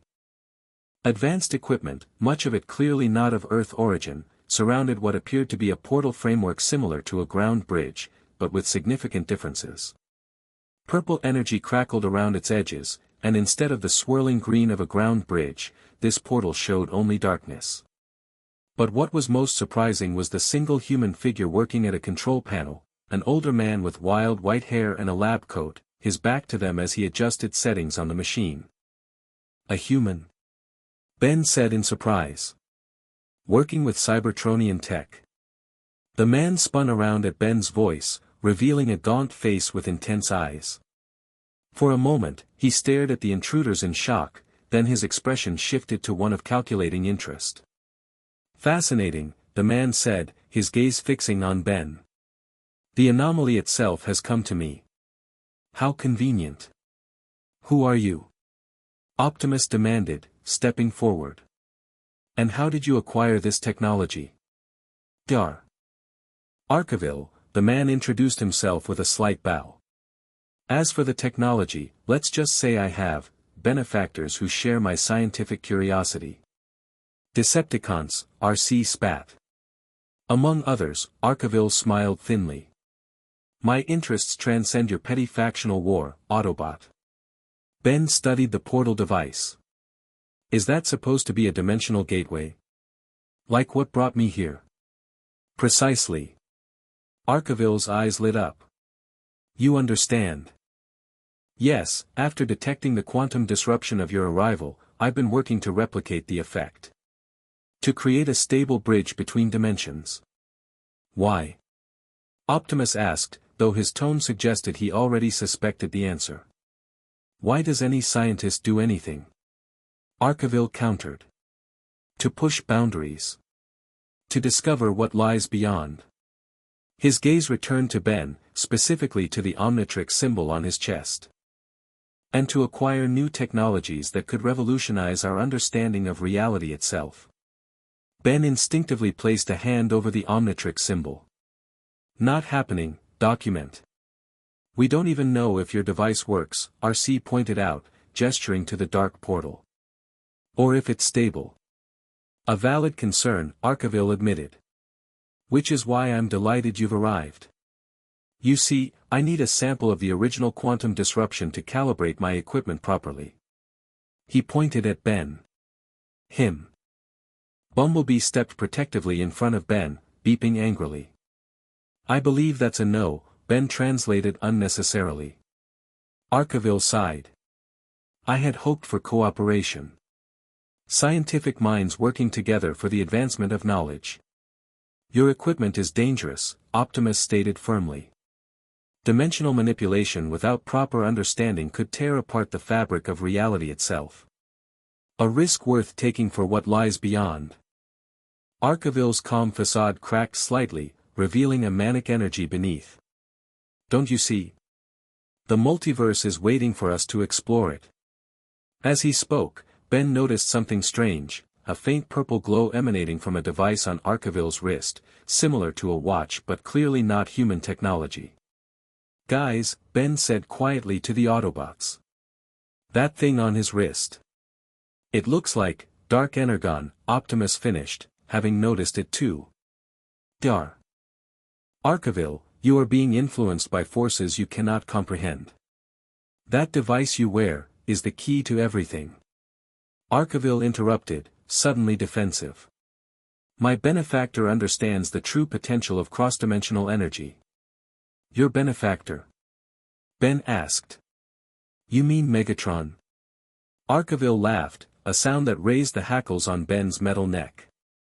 Megatron? A small-minded warlord obsessed with conquering a single planet? No, my patron has far grander ambitions. The purple glow from his wrist device intensified, and Arkaville winced as if in pain, then straightened, his eyes briefly flashing purple. Enough talk, he said, his voice oddly distorted. If you won't cooperate willingly, I have other methods. He pressed a button on the control panel, and suddenly panels in the walls slid open, revealing dozens of robots, not Viacons, but smaller drones of Earth manufacture, each retrofitted with what appeared to be Cybertronian weapons. Hybrid tech, RC observed grimly. Earth machines with Cybertronian weaponry. My own design, Arkaville said proudly as the drones activated, red eyes glowing as they surrounded the Autobots and Ben. Not as sophisticated as true Cybertronians, but adequate for their purpose. Which is? Ben asked, transforming his arms into blasters. Acquiring you, of course, Arkaville smiled. Or more specifically, your remarkable device. Autobots, defensive formation, Optimus ordered.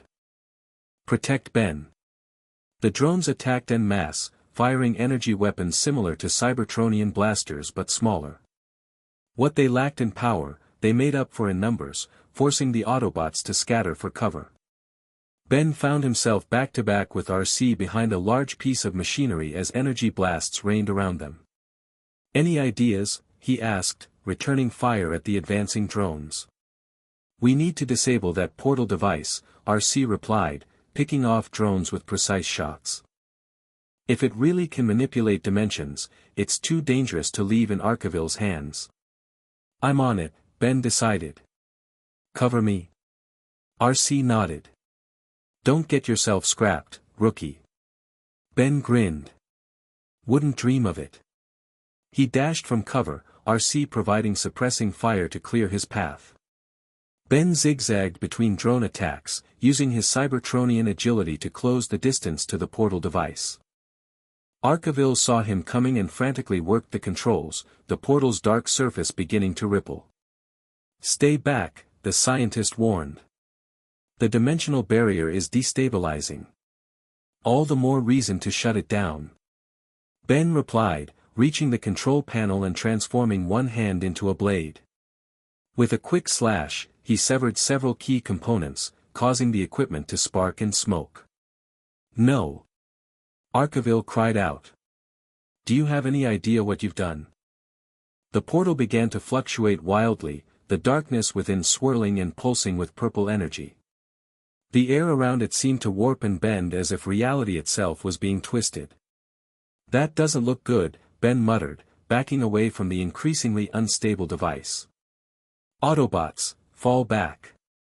Optimus ordered, seeing the danger. The portal is collapsing. Bumblebee and RC disengaged from the remaining drones, retreating toward Optimus and Ben near the entrance. But before they could escape, the portal gave a violent pulse, knocking them all off their feet. Ben landed hard, rolling to a stop near one of the factory's support columns. As he struggled to rise, he saw Arkaville standing directly in front of the fluctuating portal, arms outstretched as if embracing it. He's going to get himself killed, Ben realized, pushing himself up. The portal's energy was building to a crescendo, the air thrumming with power. Arkaville's wrist device glowed blindingly bright with purple light, seeming to resonate with the portal's energy. Yes, the scientist cried out, his voice once again distorted.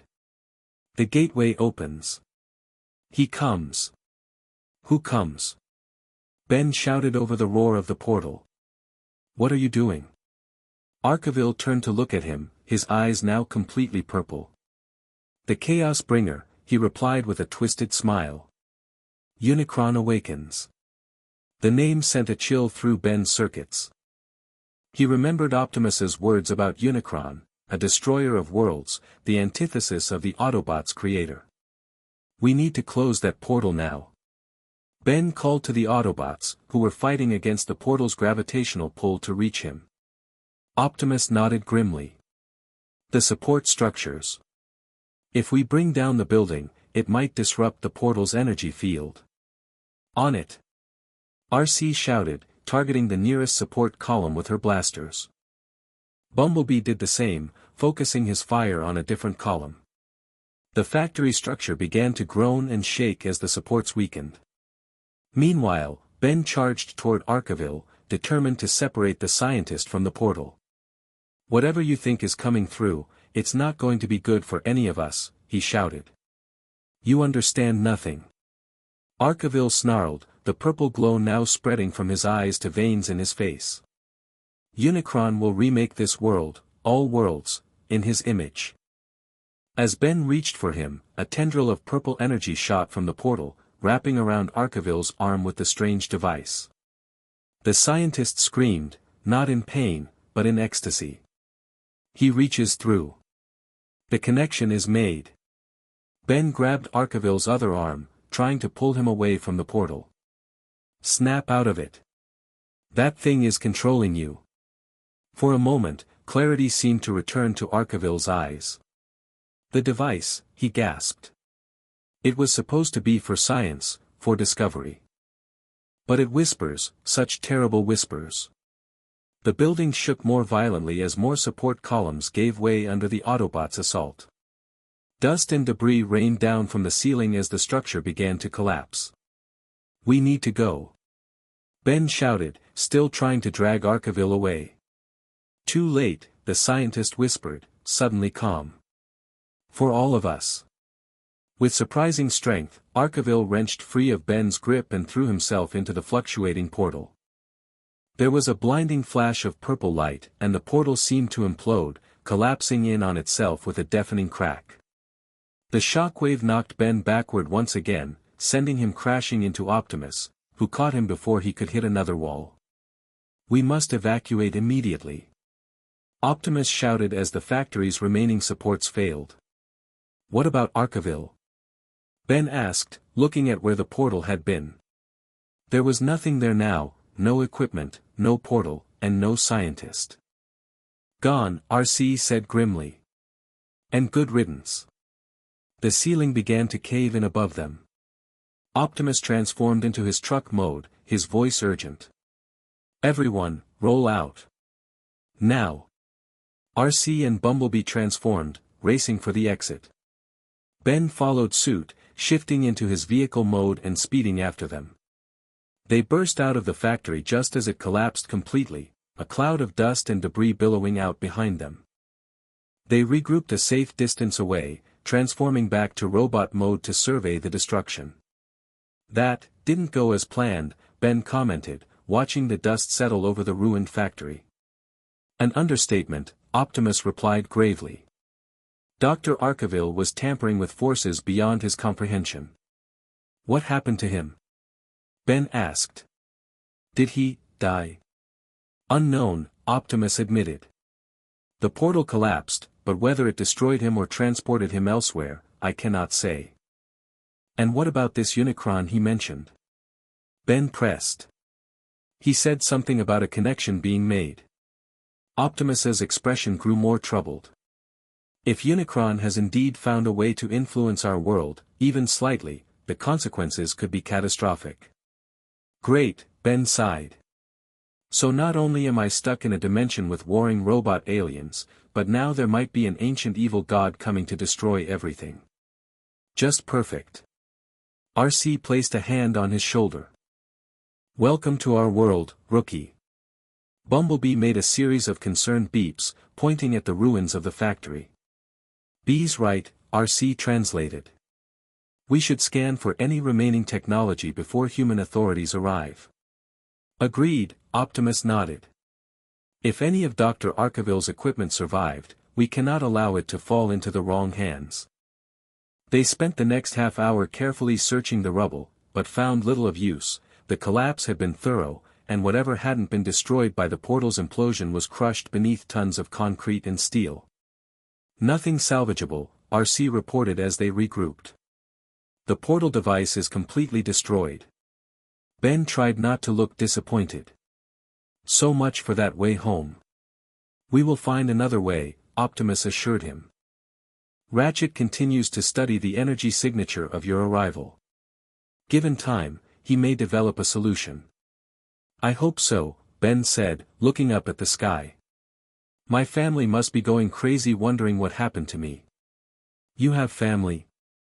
RC asked, sounding surprised. "You never mentioned them." Ben nodded. "My parents, my cousin Gwen, my grandfather, and my friend Kevin, who's practically family. We've been fighting aliens together for years." "They must be skilled warriors," Optimus observed. "The best," Ben replied with a sad smile. "They've saved my butt more times than I can count." The moment was interrupted by Optimus's calm activating. "Prime. You there?" came Fowler's agitated voice. "We read you, Agent Fowler," Optimus replied. "What in Uncle Sam's Star-Spangled Shorts just happened?" "I'm getting reports of a factory collapse outside Crown City, with witnesses claiming they saw giant robots fleeing the scene." "The situation is contained," Optimus assured him. "We encountered a human scientist experimenting with dangerous technology. The facility was destroyed in the process of neutralizing the threat." "Casualties?" "The scientist himself," Optimus replied. "Though his fate is unclear." "Unclear how?" Fowler demanded. "He appears to have been transported through a dimensional portal of his own creation," Optimus explained. "Whether he survived is unknown." There was a moment of silence on the comm. "You know what? I don't want to know more. Just tell me the threat is neutralized and there's nothing left for my cleanup crew to worry about." "The threat is contained," Optimus confirmed. And there is minimal technology to secure. Small favors, Fowler grumbled. I'll have a team there in 20 minutes. Make yourselves scarce. Acknowledged, Optimus replied, ending the communication. Ratchet, we need a ground bridge. The swirling green portal opened nearby, and the team moved toward it. So what now? Ben asked as they approached the ground bridge. Now we prepare, Optimus replied solemnly. If Unicron's influence is spreading, we must be vigilant. And we must continue our efforts to return you to your own dimension before Megatron or other forces discover the full potential of your Omnitrix. Ben nodded, following the Autobots through the portal back to base, his mind racing with the implications of what they'd witnessed. Dimensional gateways, Dark Energon, and now a potential threat from a cosmic destroyer. It was a lot to process, even for someone with Ben's experience with the weird and dangerous. But one thing was clear, his adventure in this dimension was far from over. And the stakes were higher than ever. In the depths of space, aboard the Decepticon warship Nemesis, Megatron stood on the bridge, watching a replay of surveillance footage. The screen showed the factory's collapse from a distance, Cybertronian forms racing away from the destruction, one of them green and black. So Arkeville failed, Megatron observed, his tone more curious than angry. Soundwave, standing silently beside him, displayed data on his visor, energy readings from the collapsed portal, showing spikes of both dimensional energy and dark energon. Interesting, Megatron mused. He may have failed to capture the human, but he succeeded in creating a dimensional resonance. One that interacted with dark energon in unexpected ways. Starscream entered the bridge, bowing slightly. Lord Megatron, Shockwave requests your presence in the laboratory. He says it's urgent. Does he now? Megatron smiled coldly. Then let us not keep our chief scientist waiting. He followed Starscream to the ship's laboratory, where Shockwave was working with intensity, surrounded by screens displaying complex data and simulations. On a central platform lay what appeared to be a prototype, a smaller version of the Omnitrix, but with distinctly Cybertronian design elements. Report, Shockwave, Megatron commanded. The Cyclopes-like Decepticon turned from his work. Lord Megatron, I have made significant progress in analyzing the transformation technology used by the human. Using data collected from our encounters and the residual energy signatures, I have developed a prototype that may replicate certain aspects of the device's functionality. Certain aspects? Megatron repeated, a hint of disappointment in his voice. The original device is quantum-coded to the human's DNA, Shockwave explained. A security measure that prevents unauthorized use. However, I believe I can bypass this limitation by creating Cybertronian-specific transformation protocols. Meaning what, exactly? Starscream demanded impatiently. Meaning, Commander Starscream, that while we cannot yet transform into organic creatures as the human does, we may be able to adapt our Cybertronian forms more extensively than previously possible. Megatron's eyes gleamed with interest. Show me. Shockwave activated the prototype device, which began to glow with purple energy. I have combined principles from the human's technology with dark energon to create a stable power source. The results are most logical. The prototype fired a beam at a test subject, a simple Viacon drone standing in a reinforced chamber. The drone's form began to shift and change, its standard purple coloration darkening as new armor configurations emerged. When the transformation completed, the Viacon stood taller, more heavily armored, with weapon systems unlike any standard Decepticon design. Impressive, Megatron acknowledged. But is it stable? The transformation is maintained by the dark energon infusion, Shockwave confirmed. However, there are side effects. The subject's cognitive functions are altered, becoming more aggressive and less independent. A worthy trade-off for such power, Megatron decided, watching as the transformed Viacon demonstrated enhanced strength by tearing apart a test dummy with ease. How soon can you produce more of these devices? Mass production would be premature, Shockwave cautioned. This is merely a prototype. Further refinement is necessary before deployment. Megatron considered this. And what of the human? If we captured him and his device? That would accelerate my research considerably, Shockwave admitted. The original technology contains secrets I have not yet deciphered. Then we shall redouble our efforts to acquire him, Megatron decided. Starscream, prepare a strike team. The next time the Autobots and their human ally appear, we will be ready. Yes, Lord Megatron, Starscream bowed, though his expression suggested he was less than thrilled with the assignment. As they discussed strategy, none of them noticed a faint purple glow emanating from the prototype device, a glow that pulsed with a rhythm almost like a heartbeat, synchronizing with the dark energon crystal Megatron carried in his chest. Something was awakening. Something ancient and hungry. And both the Autobots and Decepticons would soon feel its influence. Days passed at the Autobot base, settling into a routine of sorts. Ben split his time between combat training with the Autobots and helping Ratchet analyze the Omnitrix, hoping to find a way home. While progress on the latter front was frustratingly slow, his skills in his Cybertronian form improved rapidly. Not bad, rookie, RC commented after a particularly intense sparring session. You might actually survive a real fight one of these days. Ben, back in human form and breathing heavily from exertion, grinned up at her. High praise coming from you. I'm touched. Don't let it go to your head, she replied, but there was a hint of a smile in her voice. Their relationship had evolved over the past few days. RC's initial skepticism had given way to grudging respect, and more recently, something that might almost be called friendship. Ben found himself seeking out her company, enjoying her dry humor and no-nonsense attitude. Any word from Optimus and Bulkhead? Ben asked, accepting the water bottle RC handed him. She shook her head. Still investigating that energon signal in the desert. Should be back tonight. Ben nodded, taking a long drink. The team had been stretched thin lately, with Decepticon activity increasing across multiple fronts. It seemed Megatron was deliberately dispersing his forces, forcing the Autobots to split up to counter the threats. It feels like they're testing us, Ben observed. Probing for weaknesses.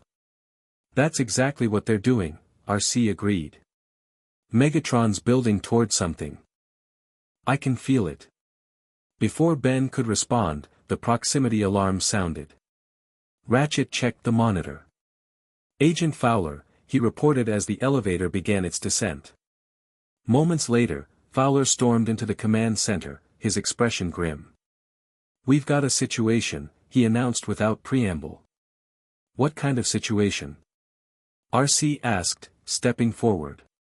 The kind with giant robots tearing up a military research facility, Fowler replied sharply. But not Decepticons, at least, not any we've seen before. He plugged a flash drive into the main console, bringing up satellite footage of the attack. The images showed humanoid robots similar to Cybertronians, but with unfamiliar configurations, darker armor, more organic-looking joints, and glowing purple highlights. What are those? Ben asked, studying the footage. They don't look like Viacons. They're not, Ratchet confirmed, zooming in on one of the attackers.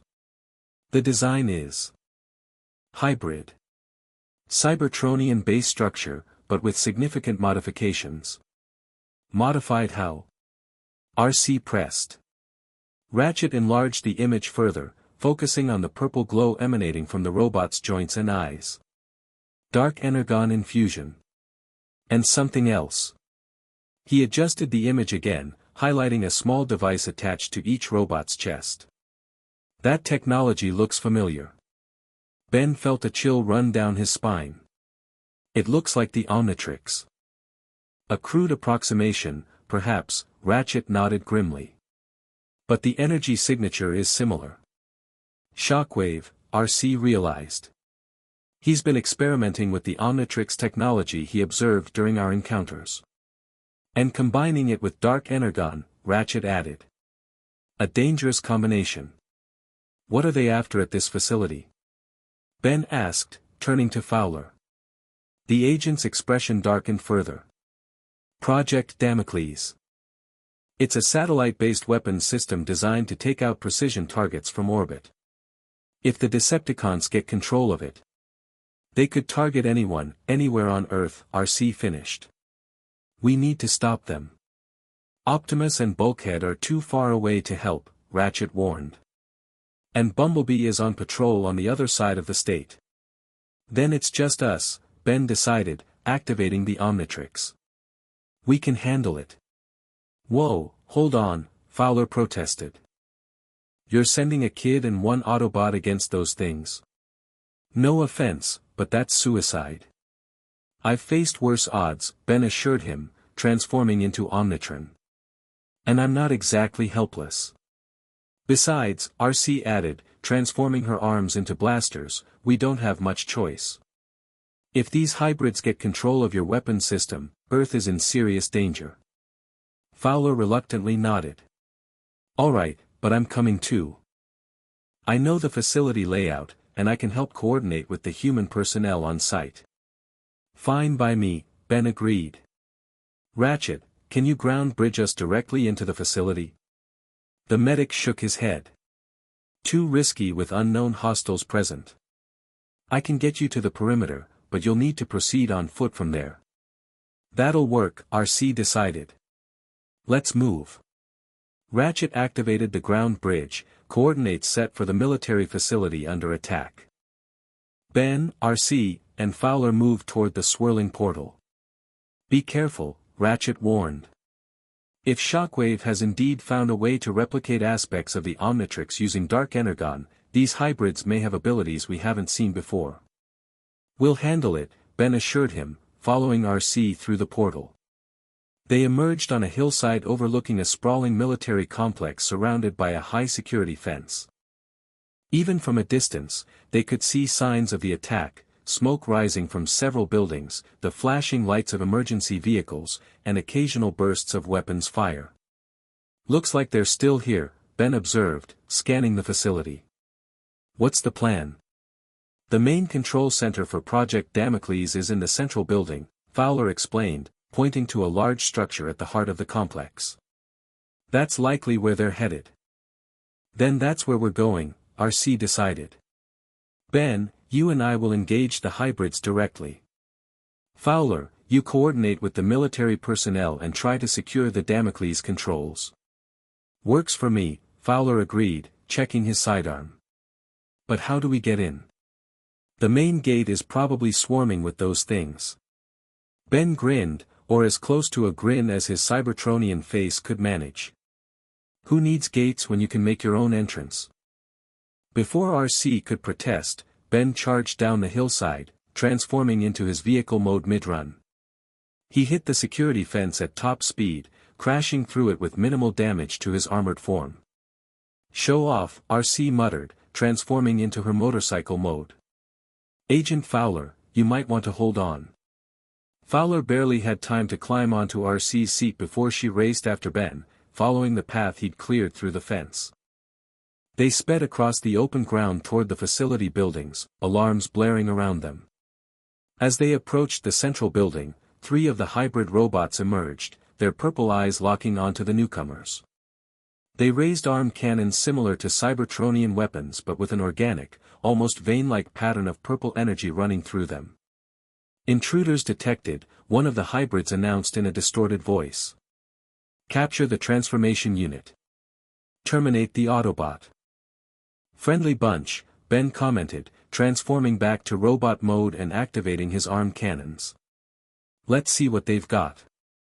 The hybrids attacked with surprising coordination, firing energy blasts that forced Ben and RC to scatter for cover. Fowler rolled clear of RC as she transformed, taking shelter behind a military vehicle. Their movements are different from normal Decepticons, RC observed, returning fire from behind a concrete barrier. More fluid, almost organic. Ben nodded, noticing the same thing. The hybrids moved with a grace that Viacons lacked, their joints bending in ways that seemed more human than Cybertronian. Looks like Shockwave took some inspiration from the Omnitrix after all. One of the hybrids suddenly shifted form, not into a vehicle, but into a more bestial configuration, with clawed limbs and a spiked carapace. It charged at Ben with frightening speed. Whoa! Ben barely had time to dodge, the hybrid's claws grazing his arm. That's definitely new. The Omnitrix-based device must allow them to reconfigure their forms beyond standard Cybertronian transformation, RC theorized, engaging another hybrid in close combat. The third hybrid focused on the building's entrance, blasting through the doors to continue its mission inside. Fowler, the building. Ben shouted, still grappling with the beast form hybrid. On it. Fowler called back, using the distraction to make a dash for the entrance, slipping inside through the damaged doorway. Ben managed to get his feet under the hybrid attacking him and kicked hard, sending it flying backward. The creature rolled to its feet with unnatural agility, hissing in a way no normal Cybertronian would. These things are more animal than robot, Ben observed, transforming his arm into a blade. Time to see if they bleed. He charged the beast hybrid, blade extended. The creature met his charge with one of its own, the two colliding with a metallic crash. Ben's blade sliced into the hybrid's shoulder, causing it to shriek in pain, a sound that was decidedly un-Cybertronian. Purple fluid that resembled energon but darker, more viscous, seeped from the wound. The hybrid staggered back, clutching its injury. Adaptive protocol damaged, it snarled. Initiating system override. The wound began to close, the purple fluid hardening into new armor. Within seconds, the injury was completely repaired. You've got to be kidding me, Ben groaned. Self-healing too? Meanwhile, RC was having similar difficulties with her opponent. Every time she landed a solid hit, the damage would repair itself within moments. We need a new strategy, she called to Ben. Conventional attacks aren't working. Ben thought quickly, scanning the hybrids for any potential weakness. The small devices on their chests, the crude Omnitrix replicas, seemed to be the source of the purple energy flowing through their systems. The devices on their chests, he shouted to RC. They're controlling the transformation and healing abilities. RC nodded in understanding, adjusting her aim to target the device on her opponent's chest. Her next shot hit the mark, causing the device to spark and crack. The hybrid froze mid-motion, its purple glow flickering. System error, it droned. Transformation matrix destabilizing. The hybrid's form began to shift uncontrollably, parts reconfiguring randomly as the damaged device failed to maintain coherent transformation instructions. Within moments, the robot collapsed into a jumble of misaligned parts, offline. One down, RC commented, turning to help Ben. Ben was already implementing the same strategy, feinting to draw the beast hybrid into an attack before driving his blade directly into the device on its chest. The hybrid let out an inhuman shriek as its transformation capabilities failed, its body reverting to a more standard Cybertronian form before shutting down. That's two, Ben said, pulling his blade free. Now for the one that went inside. They raced into the building, following the trail of destruction left by the third hybrid. The interior was chaos, overturned furniture, damaged walls, and the occasional unconscious, or worse, human soldier. The trail led them to a secured area with heavy blast doors that had been forcibly opened. Beyond was a high-tech control room with multiple workstations and a large central console. The hybrid was there, interfacing directly with the main computer while Fowler took cover behind a damaged terminal, exchanging fire with the robot but unable to get a clear shot at its chest device. Project Damocles targeting systems accessed, the hybrid announced monotonously. Uploading control protocols to Decepticon command. Not happening. Ben shouted, charging into the room with RC close behind. The hybrid turned, its arm transforming into a multi-barreled cannon that unleashed a barrage of energy bolts. Ben and RC dove for cover, the blasts tearing through equipment and walls with ease. It's almost completed the upload. Fowler called out. We've got less than a minute before they have full control of the satellite. Distract it. RC ordered, moving to a flanking position. Ben nodded, stepping out from cover to draw the hybrid's attention. Hey, ugly. That knockoff Omnitrix looks terrible on you. The hybrid focused its fire on Ben, who transformed into his vehicle mode to increase his speed, racing around the room in a tight circle. The hybrid struggled to track him, its weapons tearing up the floor as Ben swerved and dodged. Meanwhile, RC had climbed onto a walkway above, positioning herself directly over the hybrid. When the moment was right, she dropped down, landing on the robot's shoulders and driving her blade directly into the device on its chest. The hybrid convulsed, its systems failing as the device sparked and shattered. Upload, interrupted. It managed before collapsing, RC leaping clear as it fell. Nice teamwork, Ben commented, transforming back to robot mode. Agent Fowler, what's the status of the upload? RC asked urgently. Fowler was already at the main console, fingers flying over the keyboard. Stopped at 89%. We caught it just in time. He looked up at them with relief. The satellite's still under our control. Ben released a metallic sigh. That was too close. Agreed, RC nodded. And these hybrids, they're unlike anything we've faced before. Shockwave has found a way to combine Cybertronian technology with principles from the Omnitrix, creating something new and dangerous. And infused with dark energon, Ben added, kneeling to examine the fallen hybrid. Look at this. He pointed to the purple fluid seeping from the robot's damaged chassis. That's not normal energon. Ratchet needs to see this, RC decided. We should bring one back for examination. After we secure the facility, Fowler interjected. There might be more of these things around. A quick but thorough search confirmed that the 3 hybrids they'd encountered were the only ones present. With the immediate threat neutralized, they contacted Ratchet for a ground bridge and prepared to transport one of the disabled hybrids back to base for study. This is getting out of hand, Ben remarked as they waited. First Arkeville with his portal experiment, now Shockwave with these Omnitrix knockoffs. It's like everyone in this dimension wants a piece of this watch. The Omnitrix is powerful technology, RC reminded him. And in a war, power is everything. Yeah, well, they can keep their hands off it, Ben said firmly. I've seen what happens when the wrong people get their hands on this kind of tech, and it never ends well. RC studied him for a moment. You've been dealing with this kind of responsibility for a long time, haven't you? Ben nodded. Since I was 10. Finding the Omnitrix was the best and worst thing that ever happened to me. Best because it let me help people, be a hero. Worst because it made me a target for every power-hungry alien warlord in the galaxy.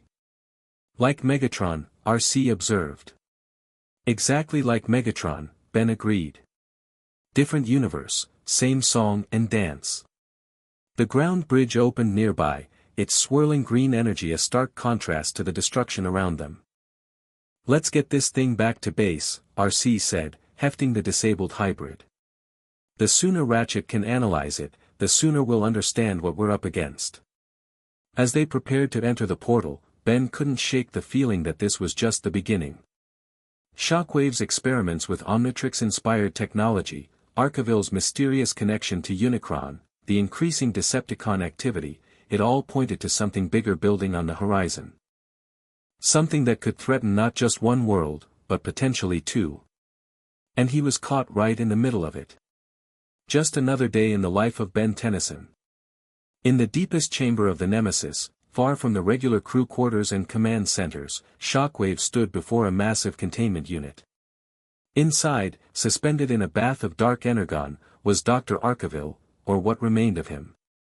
The scientist's body had been transformed, metal and circuitry fusing with his organic form in a grotesque hybrid of human and Cybertronian.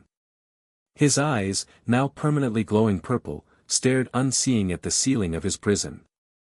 The integration proceeds as expected, Shockwave noted, recording data on a nearby console. The human cellular structure continues to accept the Cybertronian components, facilitated by the Dark Energon matrix. Behind him, Megatron entered the chamber, his red eyes falling on Arkaville's floating form. "How goes your experiment, Shockwave?" "Most promising, Lord Megatron," the scientist replied, not looking up from his work. The human's exposure to transdimensional energy has made his organic structure more receptive to Cybertronian integration than any previous subject. "And his mind?" Megatron inquired, approaching the containment unit. "Is he still functional?" "His neural patterns remain active, though dramatically altered," Shockwave confirmed. "The Dark Energon has established pathways through his brain that allow for direct interface with our systems." As if responding to their discussion, Arkaville's eyes focused suddenly, fixing on Megatron. His lips moved, though no sound emerged through the Energon bath. "He wishes to communicate," Shockwave observed, activating a nearby monitor. "I have established a direct neural link to our systems." The screen flickered to life, displaying text, "The Chaos Bringer awakens. The barrier between dimensions weakens. He hungers." Megatron's expression darkened. "Unicron," he murmured. "The human has become a conduit." "Precisely," Shockwave agreed. His exposure to the dimensional portal and subsequent infusion with Dark Energon has created a unique connection to Unicron's dormant consciousness. "Can this connection be controlled? Harnessed?" Megatron asked, his tone calculating. "Theoretically," Shockwave replied. "The prototype devices I developed for the hybrid units utilize principles derived from both the human's Omnitrix and Dr. Arkaville's unique condition. With refinement, they could potentially channel Unicron's power in a more directed manner." The monitor displayed new text, "He seeks the device. The key between worlds. Bring it to me." The Omnitrix, Megatron realized. Unicron wants the transformation device. "Logical," Shockwave nodded. "If my analysis is correct, the Omnitrix contains quantum coding that could potentially stabilize a transdimensional breach. Combined with Dark Energon's reality-warping properties, it could create a bridge for Unicron to fully enter our dimension," Megatron finished, his eyes gleaming with dangerous ambition. "A power I could harness, bend to my will." Shockwave's single eye regarded Megatron steadily. "The probability of controlling such power is minimal." "I have controlled Dark Energon before," Megatron reminded him sharply. "I will do so again, on a grander scale." The monitor flickered again, "Bring the device. Bring the boy. The Chaos Bringer rewards loyalty." Megatron smiled coldly. "Prepare a full assault force, Shockwave. Deploy your remaining hybrids. It's time we acquired young Ben Tennyson and his remarkable device." As Megatron turned to leave, Shockwave returned to his work, adjusting the flow of Dark Energon into Arkaville's mutating body.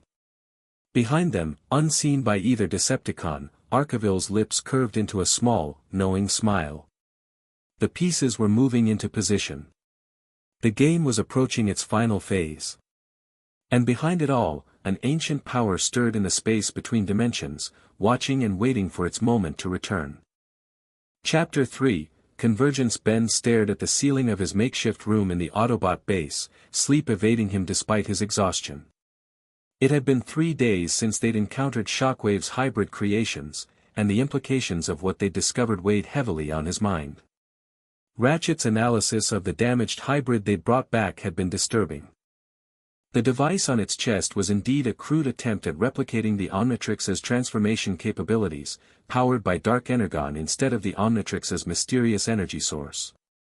What was worse, the hybrid's internal structure showed signs of partial organic components, not just mimicking organic design, but actually incorporating it. "Trying to become more like me," Ben muttered to himself, rolling onto his side. "While I'm stuck trying to be more like them." The Omnitrix still refused to access any of his original alien transformations, limiting him to Omnitron and its Dark Energon variant, which Optimus had strictly forbidden him from using except in the most desperate circumstances. It was frustrating, like having a toolbox full of specialized tools but only being allowed to use a hammer. A soft knock on his door interrupted his brooding. "Yeah," he called out. The door slid open to reveal RC, her towering form barely fitting in the doorway. "You're still awake," she observed. It wasn't a question. "Can't sleep," Ben admitted, sitting up. "Too much on my mind." RC nodded, understanding in her blue eyes. "Ratchet's made progress on the dimensional analysis. Thought you might want to know." Ben perked up. "Really? What kind of progress?" "He thinks he's identified the quantum frequency of your home dimension," RC explained. "It's a start toward creating a stable bridge back." "That's good," Ben said, his enthusiasm oddly muted. RC tilted her head, studying him. "You don't sound thrilled." "No, I am," Ben insisted. "It's just." He trailed off, not sure how to articulate the conflicting feelings that had been growing over the past weeks. "Just what?" RC prompted, leaning against the doorframe. Ben sighed. "I miss home. My family, my friends. But this place, you guys." He gestured vaguely. "I've gotten attached, I guess. The idea of leaving and never coming back is weird." A small smile formed on RC's face, a rare sight that Ben had come to treasure. "Never thought I'd say this when you first showed up, but we'd miss you too, rookie." "Even you?" Ben teased. "Especially me," RC admitted with surprising candor. "You've grown on me. Like cosmic rust, but less fatal." Ben laughed. "Gee, thanks. Get some rest," RC advised, straightening up. "Optimus wants to brief everyone at 0700. Sounds important." "Will do," Ben promised, though sleep still seemed unlikely. "Thanks for the update." RC nodded and turned to leave, then paused.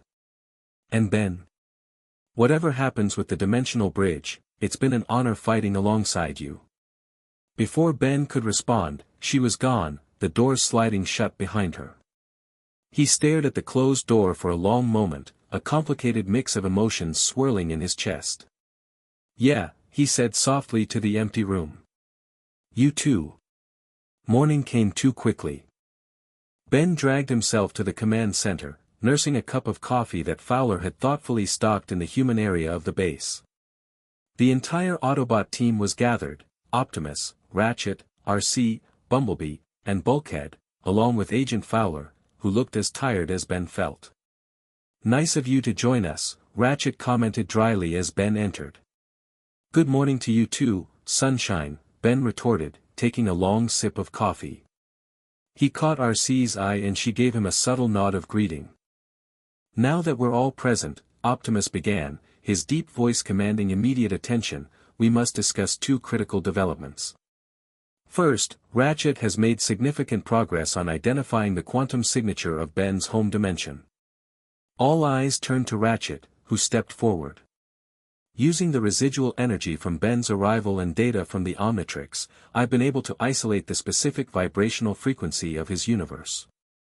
In theory, this could allow us to create a stable dimensional bridge for his return." "In theory?" Ben asked, picking up on the qualification. "There are complications," Ratchet admitted. "Creating a bridge between dimensions requires enormous energy, more than our ground bridge currently produces. And there's the matter of targeting the exact location and time in your dimension to ensure you return to the proper point." "So it's possible, but difficult," Ben summarized. "Precisely," Ratchet nodded. "Which brings us to the second development. Agent Fowler." Fowler stepped forward, looking grim. "3 more military installations have been hit by those hybrid things in the last 24 hours. Each attack more coordinated than the last. They're going after weapons systems, communications arrays, power infrastructure. They're preparing for something big," RC interjected. "That's my assessment as well," Optimus agreed. "These strikes appear to be preliminary moves in a larger strategy. But what's the endgame?" Bulkhead asked. What does Megatron want with human military tech? It's primitive compared to Cybertronian weapons. Control, Fowler answered grimly. If he can disable our defense systems and communications, he could launch a full-scale invasion with minimal resistance. Ben frowned, considering this. It feels off, though. Megatron's been focused on the Omnitrix since I arrived. Why shift to military targets now? A valid question, Optimus acknowledged. Perhaps, he was interrupted by an urgent beeping from the main console. Ratchet hurried to check it, his expression growing troubled. Energy spike, he reported. Similar to the one at Arkaville's laboratory, but much stronger. And it's not isolated, I'm detecting multiple signatures across the globe. Show me, Optimus commanded. Ratchet brought up a global map on the main screen.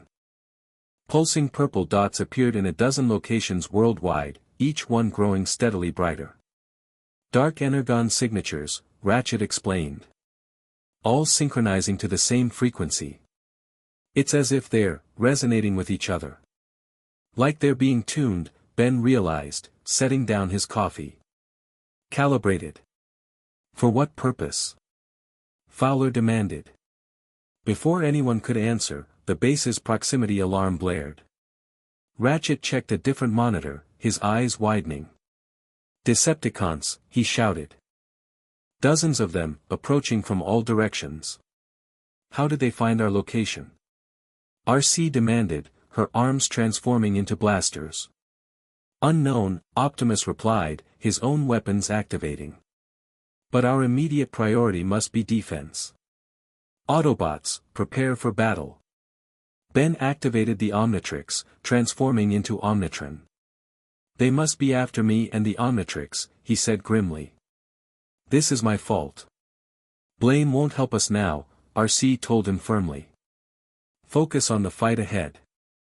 A tremendous explosion rocked the base, dust and debris raining from the ceiling. Another followed almost immediately, the sound of tearing metal echoing through the command center.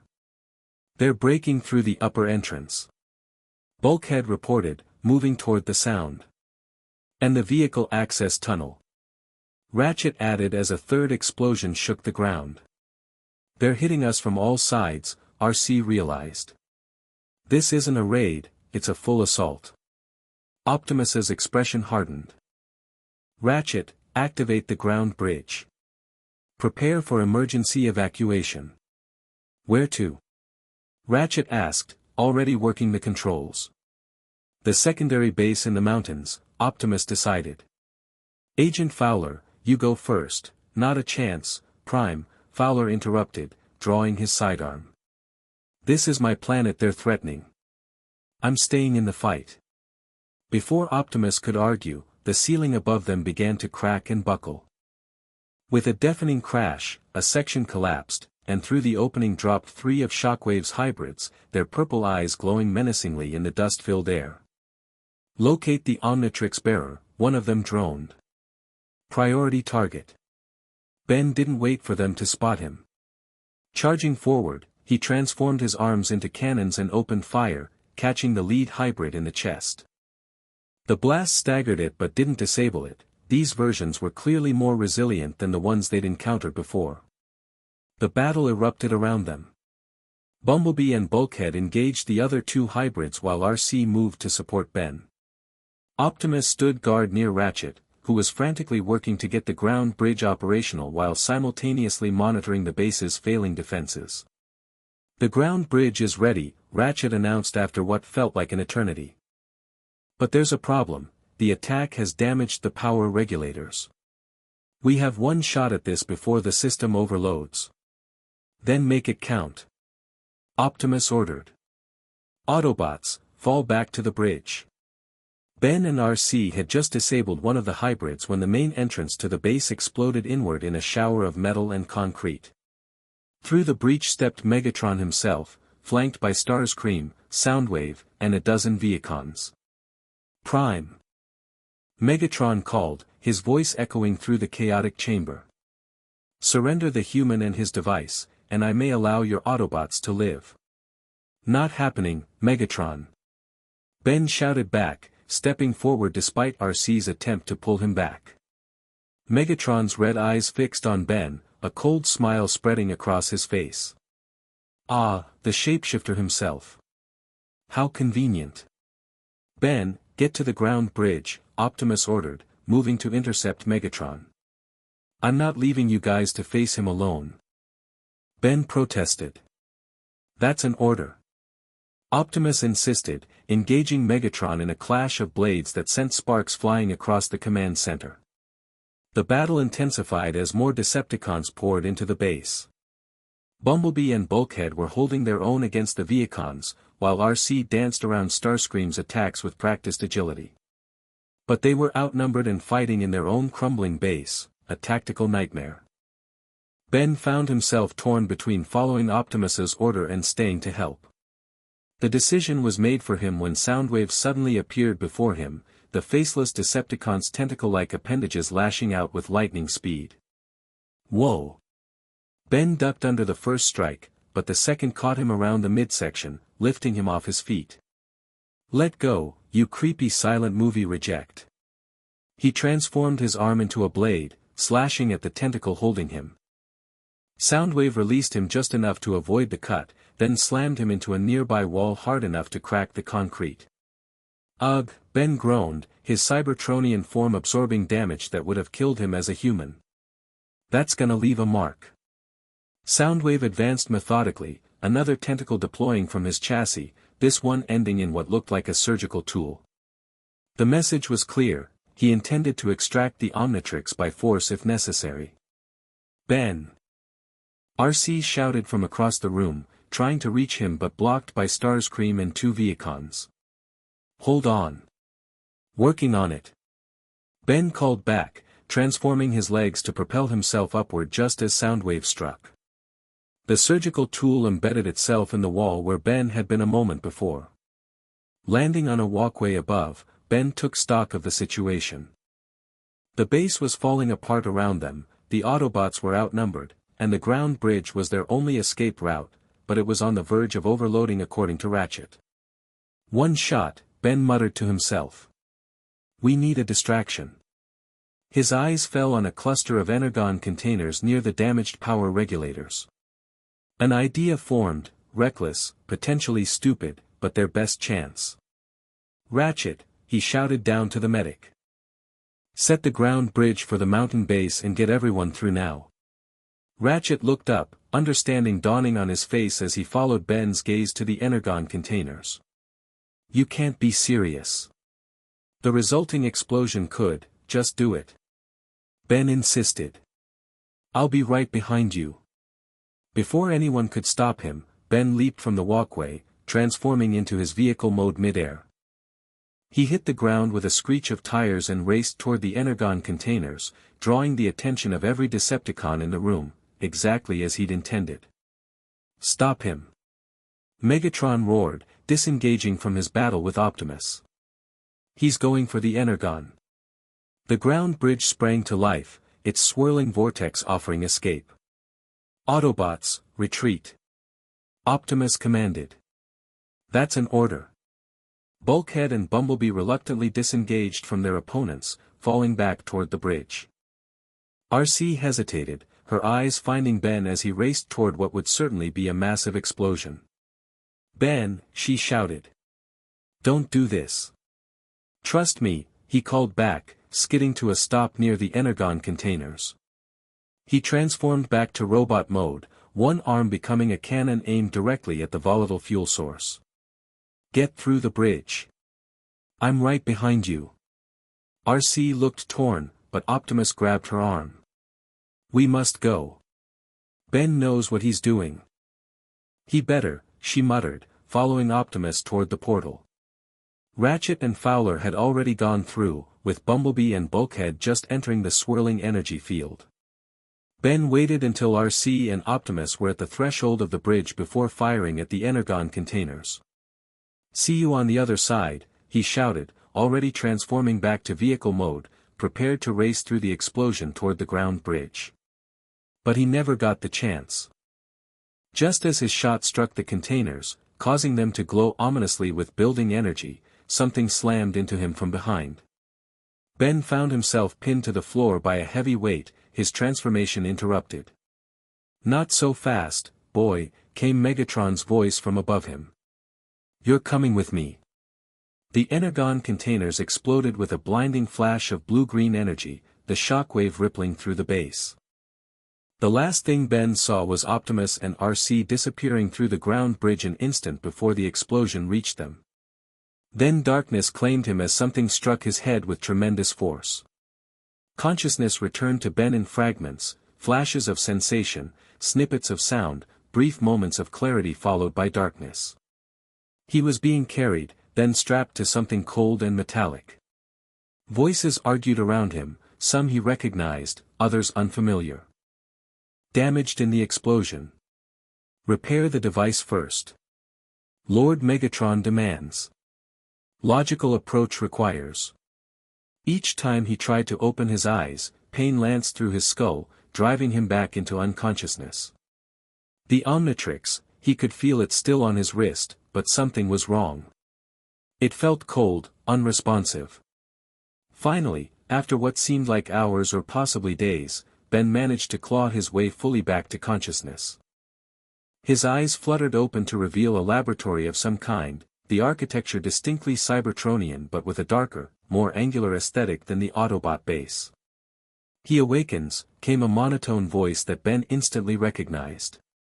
"Shockwave," Ben croaked, his throat dry and raw. Should have guessed.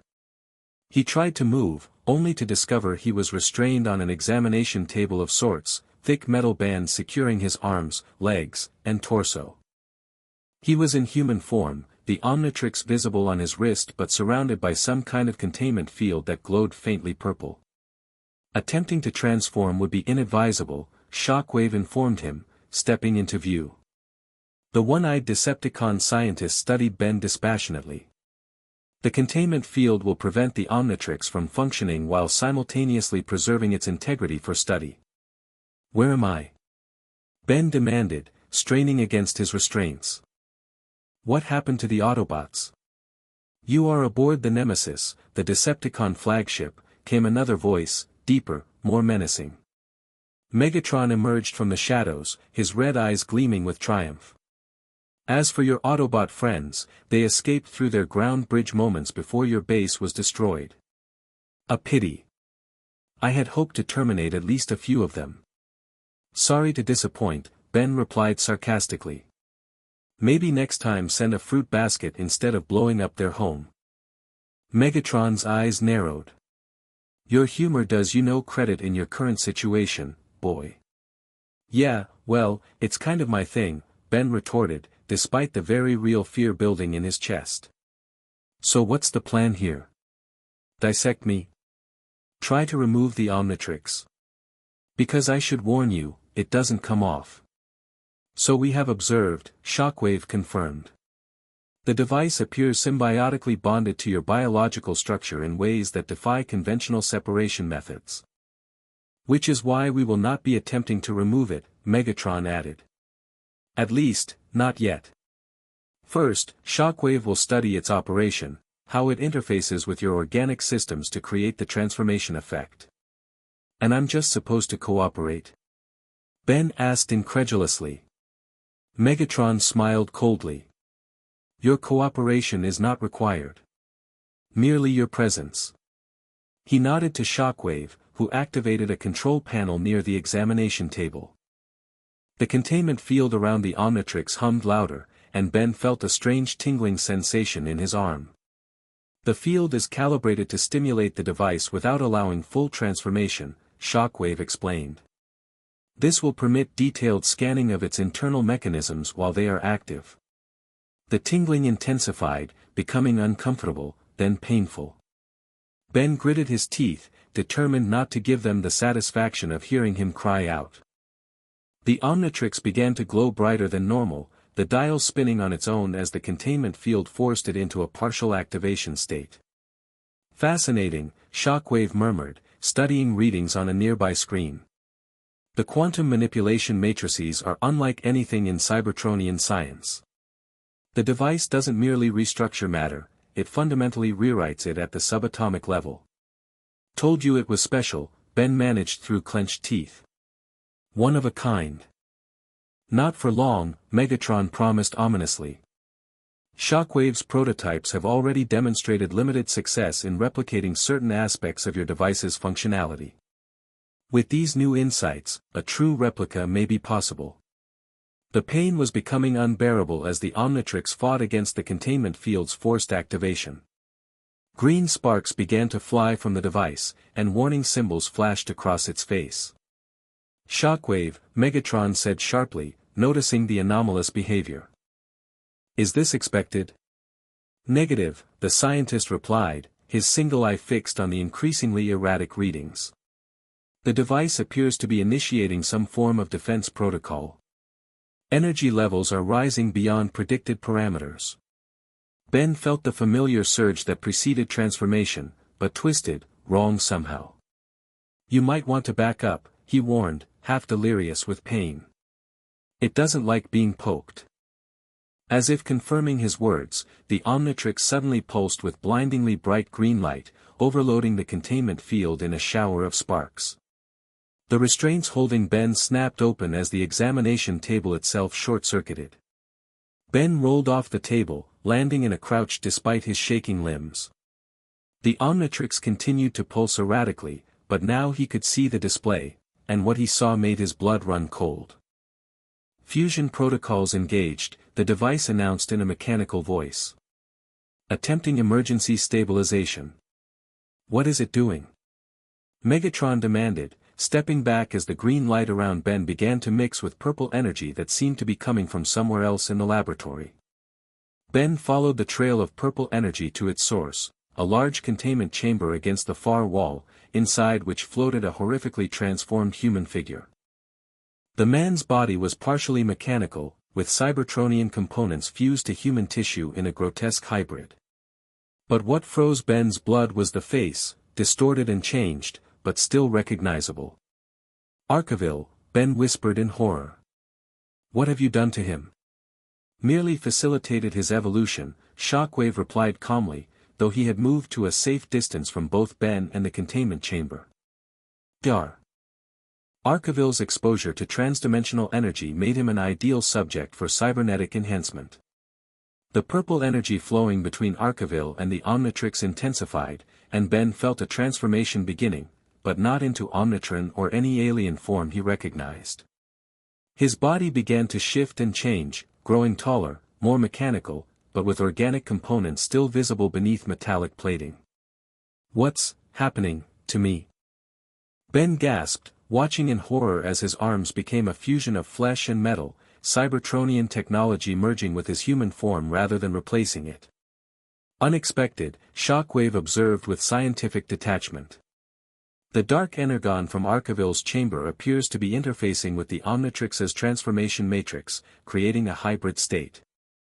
Megatron's initial caution had given way to fascination. A true fusion of organic and mechanical, he mused. Not merely a disguise or alternate form, but a perfect synthesis. The transformation completed, leaving Ben standing in a form unlike any he'd experienced before. He was roughly RC's height, taller than human but smaller than most Cybertronians. His body resembled his Omnitron form but with organic components visible beneath the armor plating, and veins of purple energy running through the green sections. The Omnitrix symbol remained on his chest, but it too had changed, the green hourglass now ringed with purple. Ben looked down at himself in shock and revulsion. What have you done to me? He demanded, his voice a distorted mixture of human and mechanical. We have done nothing, Shockwave corrected. This is the result of your device's emergency protocols interacting with the dark energon resonance from Arkeville's chamber. In the containment unit, Arkeville's eyes had opened, glowing with the same purple energy that now ran through Ben's hybrid form. The scientist's lips moved, though no sound emerged through the fluid surrounding him. He speaks, Megatron noted, approaching the chamber. What does he say, Shockwave?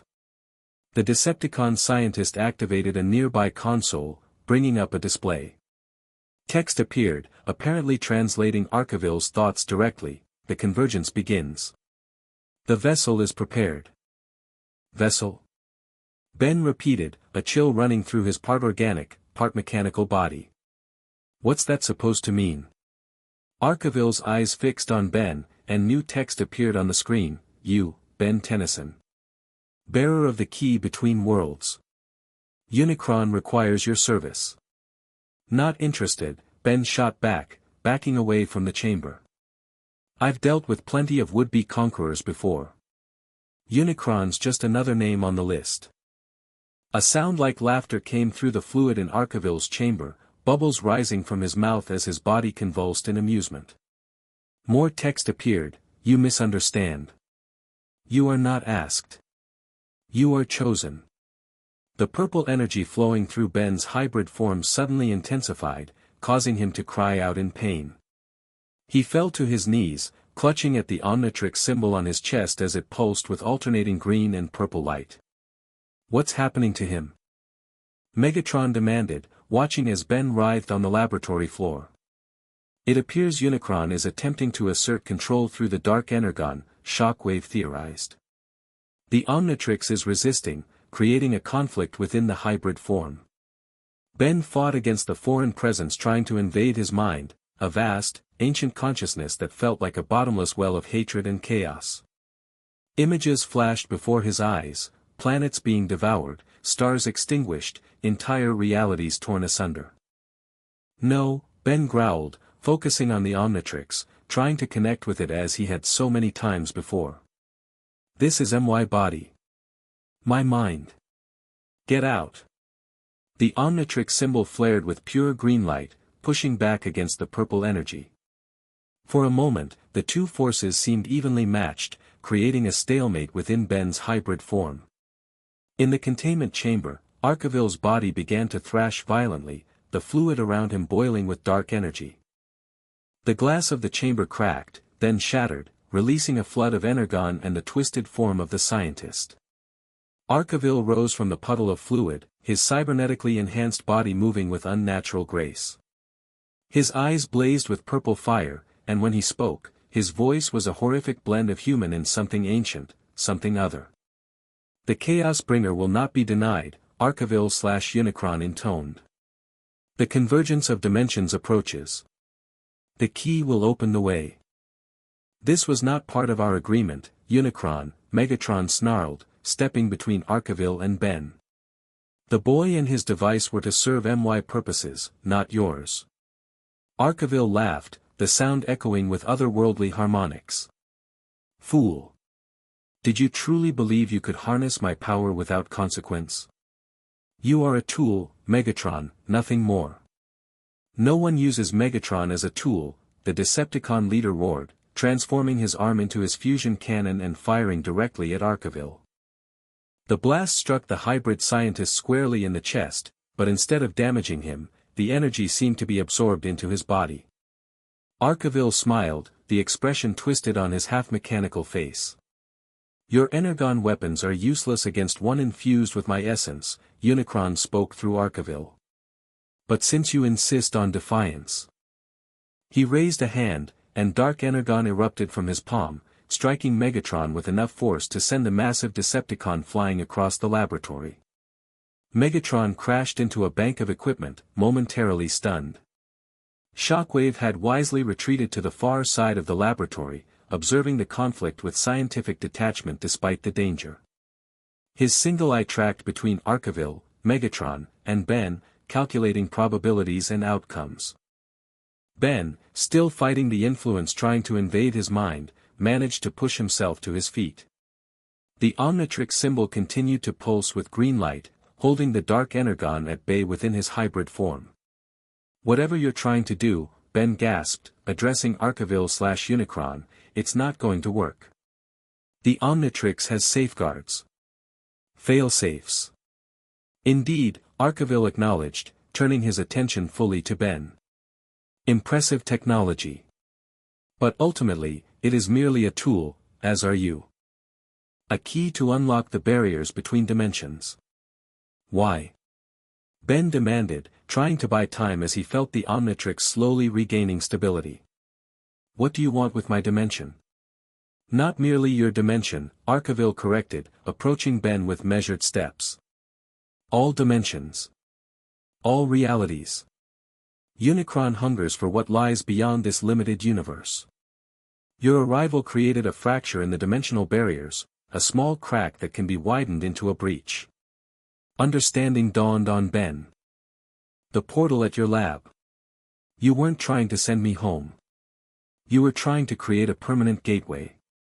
One that would allow Unicron to extend his influence across the multiverse, Arkaville confirmed, his human features briefly showing through the possession, a flash of regret, quickly suppressed. I believed I was pursuing scientific discovery. By the time I realized what was guiding my hand, it was too late. Megatron had recovered, rising from the wreckage of the equipment. Enough of this, he growled. Shockwave, activate the ship's defense systems. Target Arkaville. Inadvisable, Lord Megatron, Shockwave replied calmly. The dark energon concentration within Dr. Arkaville's form would react catastrophically with the ship's weapons, potentially compromising the Nemesis itself. Then what do you suggest? Megatron demanded furiously. Before Shockwave could answer, the laboratory shook with a tremendous explosion. Alarms began blaring throughout the ship, and the lighting shifted to a red emergency mode. We are under attack, Shockwave reported, checking a nearby console. Autobot signatures detected on multiple decks. Impossible. Megatron snarled. How did they find us? Ben couldn't help the smile that spread across his face. Never underestimate the Autobots, he said. Especially when you've kidnapped one of their friends. Arkaville seemed unconcerned by the attack, his attention still fixed on Ben. Your allies cannot save you, Tennyson. The process has already begun. The dark energon within your hybrid form has established the connection. Unicron's influence spreads through you to the Omnitrix, and through it, to the dimensional tear your arrival created. As if confirming his words, Ben felt a strange pulling sensation centered on the Omnitrix. The symbol flickered, and for a moment, Ben saw something through it, not an image, exactly, but a sense of elsewhere, a glimpse into the void between dimensions where something vast and terrible waited. No, Ben muttered, focusing his will on the Omnitrix. I won't let you use me as your doorway. The laboratory door exploded inward, and through the smoke charged a familiar blue and pink form. RC burst into the room, weapons blazing, her eyes finding Ben immediately. Ben! She shouted, taking in his hybrid state with shock. What have they done to you? It's a long story, Ben called back. Watch out for Arkaville, he's possessed by Unicron. RC barely had time to process this warning before Arkaville turned toward her, unleashing a stream of dark energon that she narrowly dodged. The energy struck the wall behind her, melting through the metal like acid. More Autobots appeared behind RC, Bumblebee and Bulkhead, followed by Optimus himself, his battle mask engaged and weapons ready. Prime! Megatron roared, charging toward his ancient enemy. This is the last time you interfere in my plans. These are not your plans, Megatron, Optimus replied grimly, meeting the Decepticon leader's charge head-on. You have become a pawn in a game far beyond your understanding. The two titans clashed in the center of the laboratory, their battle shaking the entire room. Meanwhile, Bumblebee and Bulkhead engaged with Shockwave, who had activated his own weapon systems in response to the Autobot intrusion. RC fought her way toward Ben, her agility allowing her to evade Arkaville's attacks while closing the distance. Can you transform back? She asked as she reached him, covering him from Arkaville's next blast. I don't know, Ben admitted, looking down at his hybrid form. This isn't a normal transformation. Unicron did something to the Omnitrix, merged dark energon with it somehow. We need to get you out of here, RC decided. Ratchet's waiting with a ground bridge nearby. If we can reach it, you go nowhere, Arkaville/Unicron interrupted, his voice booming with unnatural power. The convergence cannot be stopped now. The dimensions align. As if responding to his words, the ship shuddered violently, and Ben felt the pulling sensation intensify. The Omnitrix symbol on his chest began to glow brighter, the purple energy racing along the circuitry of his hybrid form. "What's happening?" RC demanded, steadying Ben as he swayed on his feet. "He's using the Omnitrix," Ben explained through gritted teeth. "Using me as a conduit to open a dimensional breach. I can feel it, like the universe is being torn open." Around them, the battle raged. Optimus and Megatron were evenly matched as always, their combat a deadly dance of strength and skill. Bumblebee and Bulkhead were holding their own against Shockwave, but the laboratory was becoming increasingly dangerous as stray shots damaged equipment and started fires. "We need to disrupt Unicron's connection to you," RC said, thinking quickly. "The Omnitrix, can you reset it somehow?" Ben's eyes widened. "Maybe. There's an emergency shutdown sequence, but I've never tried it in a situation like this." "Try it now," RC urged, positioning herself between Ben and Arkaville. "I'll keep him busy." Ben nodded, focusing on the Omnitrix symbol on his chest. In his hybrid form, he couldn't physically touch it as he normally would, but the mental connection remained. He concentrated, visualizing the shutdown sequence he'd learned from Azimuth years ago. Omnitrix, he thought clearly, directing his mental command at the device. Emergency protocol override. Code 10. The symbol flickered, but nothing else happened.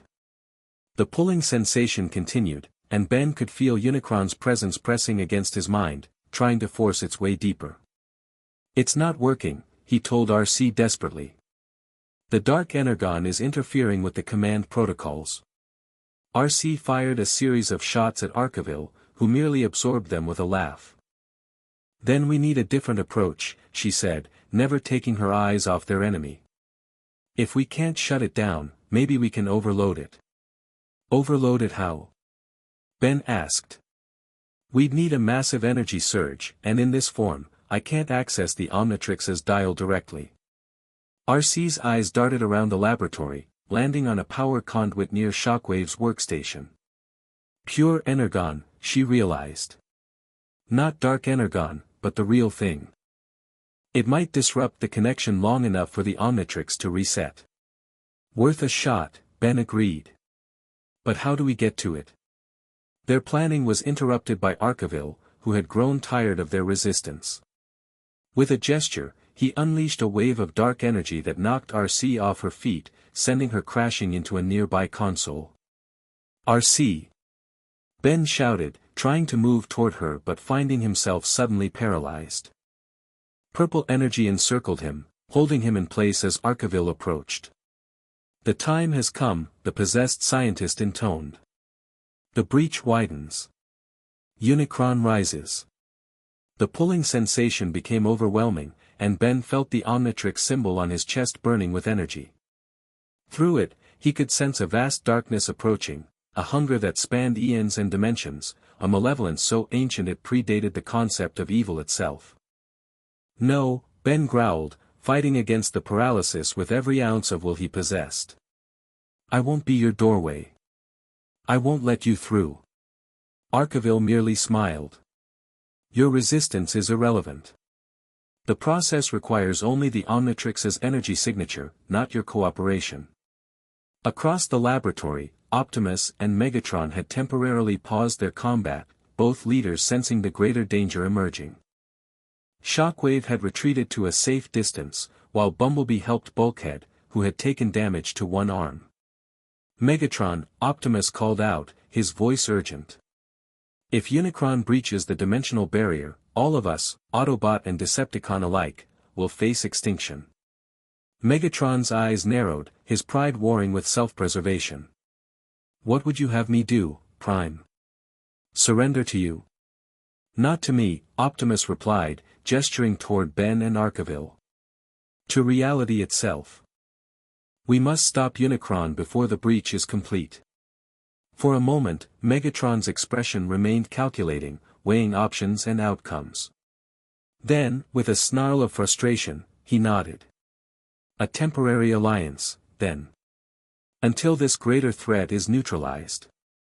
Agreed, Optimus said solemnly. RC had recovered from Arkaville's attack and rejoined the group, her expression skeptical as she regarded Megatron. You expect us to trust him? We have no choice, Optimus replied. The fate of both our factions, of this entire dimension, hangs in the balance. Ben, still struggling against Arkaville's paralyzing energy, called out to them. The power conduit. Pure energon might disrupt the dark energon connection. Optimus understood immediately. Megatron, Bulkhead, target the main energon conduit. RC, Bumblebee, provide covering fire. I will attempt to separate Ben from Arkaville's influence. The temporary allies moved with surprising coordination, each taking their position in the improvised plan. Megatron and Bulkhead opened fire on the energon conduit near Shockwave's workstation, while RC and Bumblebee targeted Arkaville directly, forcing him to divide his attention. Optimus charged forward, aiming not for Arkaville but for Ben, his massive form barreling through the laboratory with determined speed.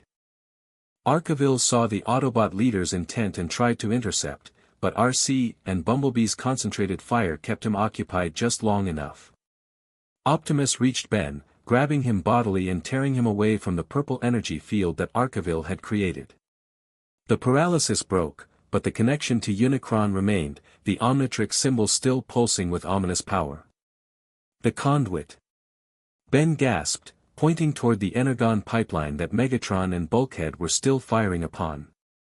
Get me to the energon. Optimus didn't hesitate, carrying Ben toward the increasingly damaged conduit. Arkaville realized their plan and let out a howl of rage, the sound no longer even remotely human.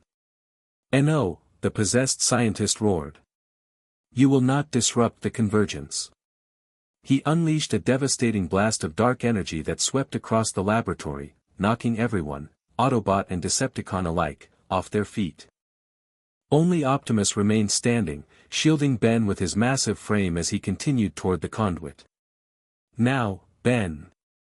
Optimus shouted as they reached the damaged pipeline. Ben reached out with his hybrid arm, plunging it into the breached conduit. Pure energon flooded into his system, creating an immediate reaction with the dark energon flowing through his circuitry. The two energy types repelled each other violently, creating a cascade of power that centered on the Omnitrix. Pain unlike anything Ben had experienced before tore through him, but with it came clarity. He could feel the Omnitrix responding, the device's own consciousness, simple but present, recognizing the threat and activating its most basic protection protocols. Omnitrix reboot initiated, announced the device in its mechanical voice. Purging foreign energy signature. Restoring primary functions. No. Arkaville/Unicron screamed, lunging toward Ben. The breach must open. Unicron must feed. But it was too late. Green light erupted from the Omnitrix symbol, overwhelming the purple energy throughout Ben's hybrid form. The transformation that had been forced upon him began to reverse, his body shifting back toward human as the dark energon was systematically purged from his system. Arkaville reached Ben just as the transformation completed, grabbing the now human teenager with cybernetic hands that glowed with malevolent energy. "You cannot stop what has begun," he hissed, his face inches from Ben's. "The key has been turned. The lock is breaking." Ben met the possessed scientist's gaze without flinching. "Then I'll just have to break it harder," he replied, slapping the Omnitrix on his wrist with practiced precision. Green light flashed, but not with the transformation Ben expected. Instead of becoming Omnitron, the Omnitrix projected a powerful scanning beam that engulfed Arkaville's form. The device spoke again, unknown transdimensional energy detected. Analyzing quantum disruption pattern. Dimensional coordinates logged. What? Arkaville gasped, momentarily confused enough to loosen his grip on Ben. What is it doing? Ben felt the Omnitrix grow warm on his wrist, information flooding his mind, not in words, exactly, but in understanding. He suddenly knew what the device had done, and what he needed to do next. It's found my way home, Ben said quietly. And your way back to the void.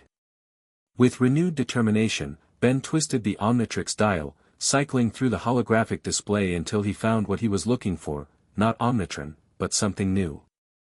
A form he'd never seen before, seemingly created from the dimensional energy the device had just scanned. Let's see what this one can do, Ben said, slamming down the dial. The transformation was unlike any he'd experienced before. His body didn't so much change as expand, becoming less solid, more energy than matter. When the green light faded, Ben stood in a form that resembled a humanoid constellation, a body composed of swirling green energy dotted with what looked like stars, with circuitry patterns flowing through the luminous form. Whoa, Ben said, his voice echoing as if coming from multiple places at once. This is new. Arkaville stumbled backward, genuine fear showing in his Unicron-possessed eyes. The Chronosapien energy signature, he gasped. Impossible. I don't know what this form is called yet, Ben replied, examining his energy-composed hands. But I'm thinking. Dimensional. The newly named Dimensional flexed his powers experimentally, feeling the ability to manipulate space-time flowing through him. He could sense the dimensional breach that Unicron had been forcing open through the Omnitrix, a wound in reality that was still growing, still threatening to allow the Chaos Bringer passage into this world. I can fix this, Ben realized, raising his hands toward the invisible breach. I can close the tear. You cannot. Arkaville/Unicron roared, charging toward Ben with dark energy crackling around his hybrid form. The convergence must complete. Optimus intercepted the possessed scientist, grappling with him to give Ben the time he needed. Do what you must, Ben, the Autobot leader called out. We will hold him back. The temporary alliance resumed, with Autobots and Decepticons alike focusing their attacks on Arkaville. Even Megatron, enraged at being manipulated, joined in with particularly vicious strikes against the vessel of Unicron. Ben concentrated on the dimensional breach, extending his awareness into the tear between realities. With his new form's abilities, he could actually see it, a jagged rift in the fabric of spacetime, pulsing with dark energy as something massive pushed against it from the other side. I need to reverse the polarity, Ben muttered to himself, the scientific terminology coming naturally to this form. Invert the quantum frequency to seal the breach. He began to manipulate the energy around the rift, his hands weaving complex patterns as Dimensional's innate knowledge guided his actions. The breach began to respond, its edges pulling inward as Ben systematically unraveled the damage Unicron had caused. Arkaville sensed what was happening and fought with renewed desperation, breaking free from his attackers long enough to launch a bolt of pure dark energy directly at Ben. RC saw it coming and leaped into the path, taking the blast square in the chest. RC! Ben shouted, momentarily losing concentration as he watched her fall. She hit the ground hard, a smoking wound visible where the dark energy had struck her. Finish it, Ben, she managed, her voice weak but determined. Don't stop now. Anger flared within Ben, focusing his resolve. He turned back to the dimensional breach, pouring more power into his efforts. The rift contracted further, the connection to Unicron's domain weakening with each passing second. No! Arkaville screamed, his voice now almost entirely Unicron's, the human element nearly gone. I will not be denied my conquest. In a final, desperate move, the possessed scientist channeled all his dark energon into a single devastating attack aimed at the ship itself.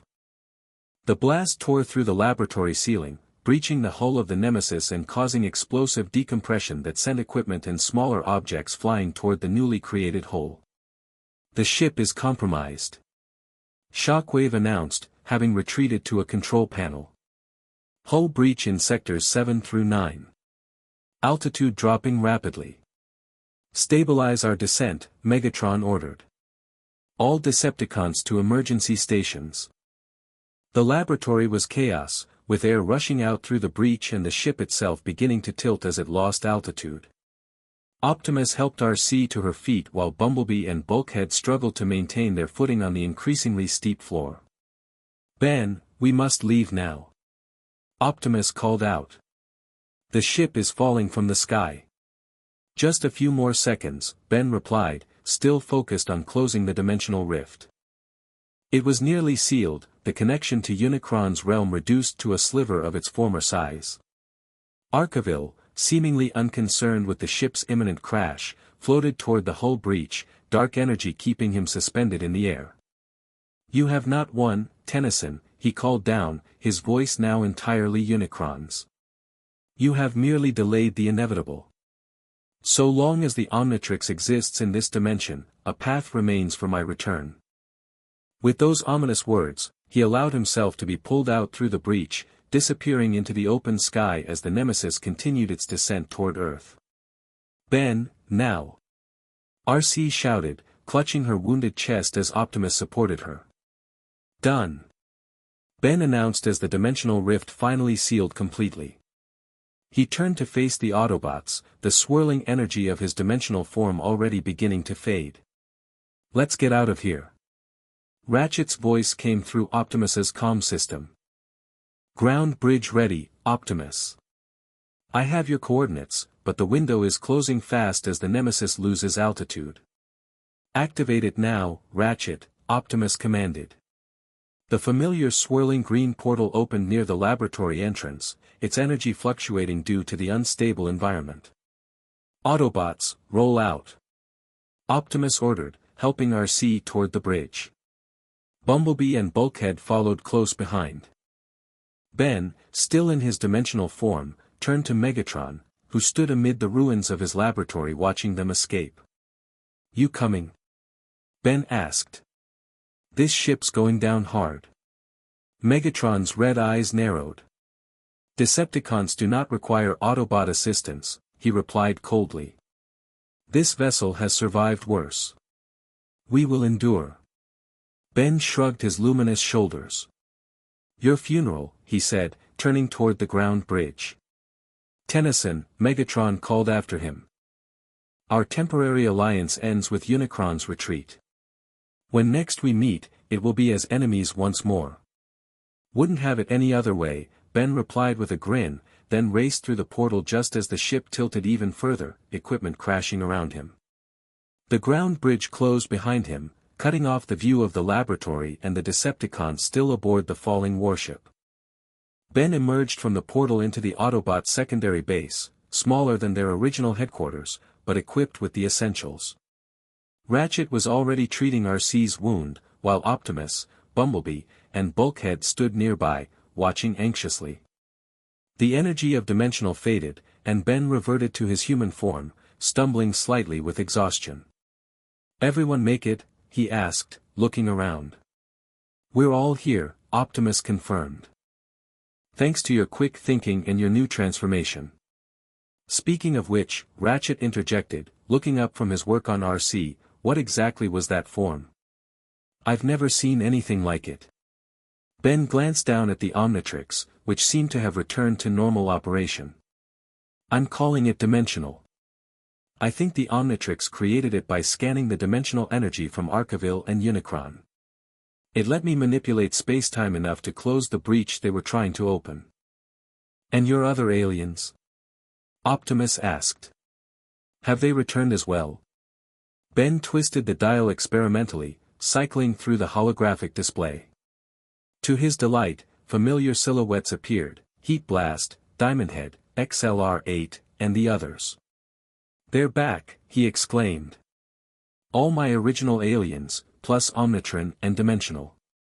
The Omnitrix must have reset completely when it purged the Dark Energon, Ratchet theorized. Restoring its full functionality while incorporating the new transformations it acquired here. How's RC? Ben asked, his excitement fading as he remembered her injury. I'll live, RC answered for herself, though her voice was strained. Dark Energon packs a punch, but Ratchet knows his stuff. The wound is serious but not life-threatening, Ratchet confirmed. She'll need time to recover, however. Ben approached RC's berth, concern evident on his face. You took that blast for me, he said quietly. You didn't have to do that. Yeah, I did, RC replied, her blue eyes meeting his. That's what teammates do. What friends do. The simple statement hit Ben harder than he expected, a lump forming in his throat. Thanks, he managed, resting a hand on her uninjured arm. Don't mention it, rookie, she said, the nickname now clearly affectionate rather than dismissive.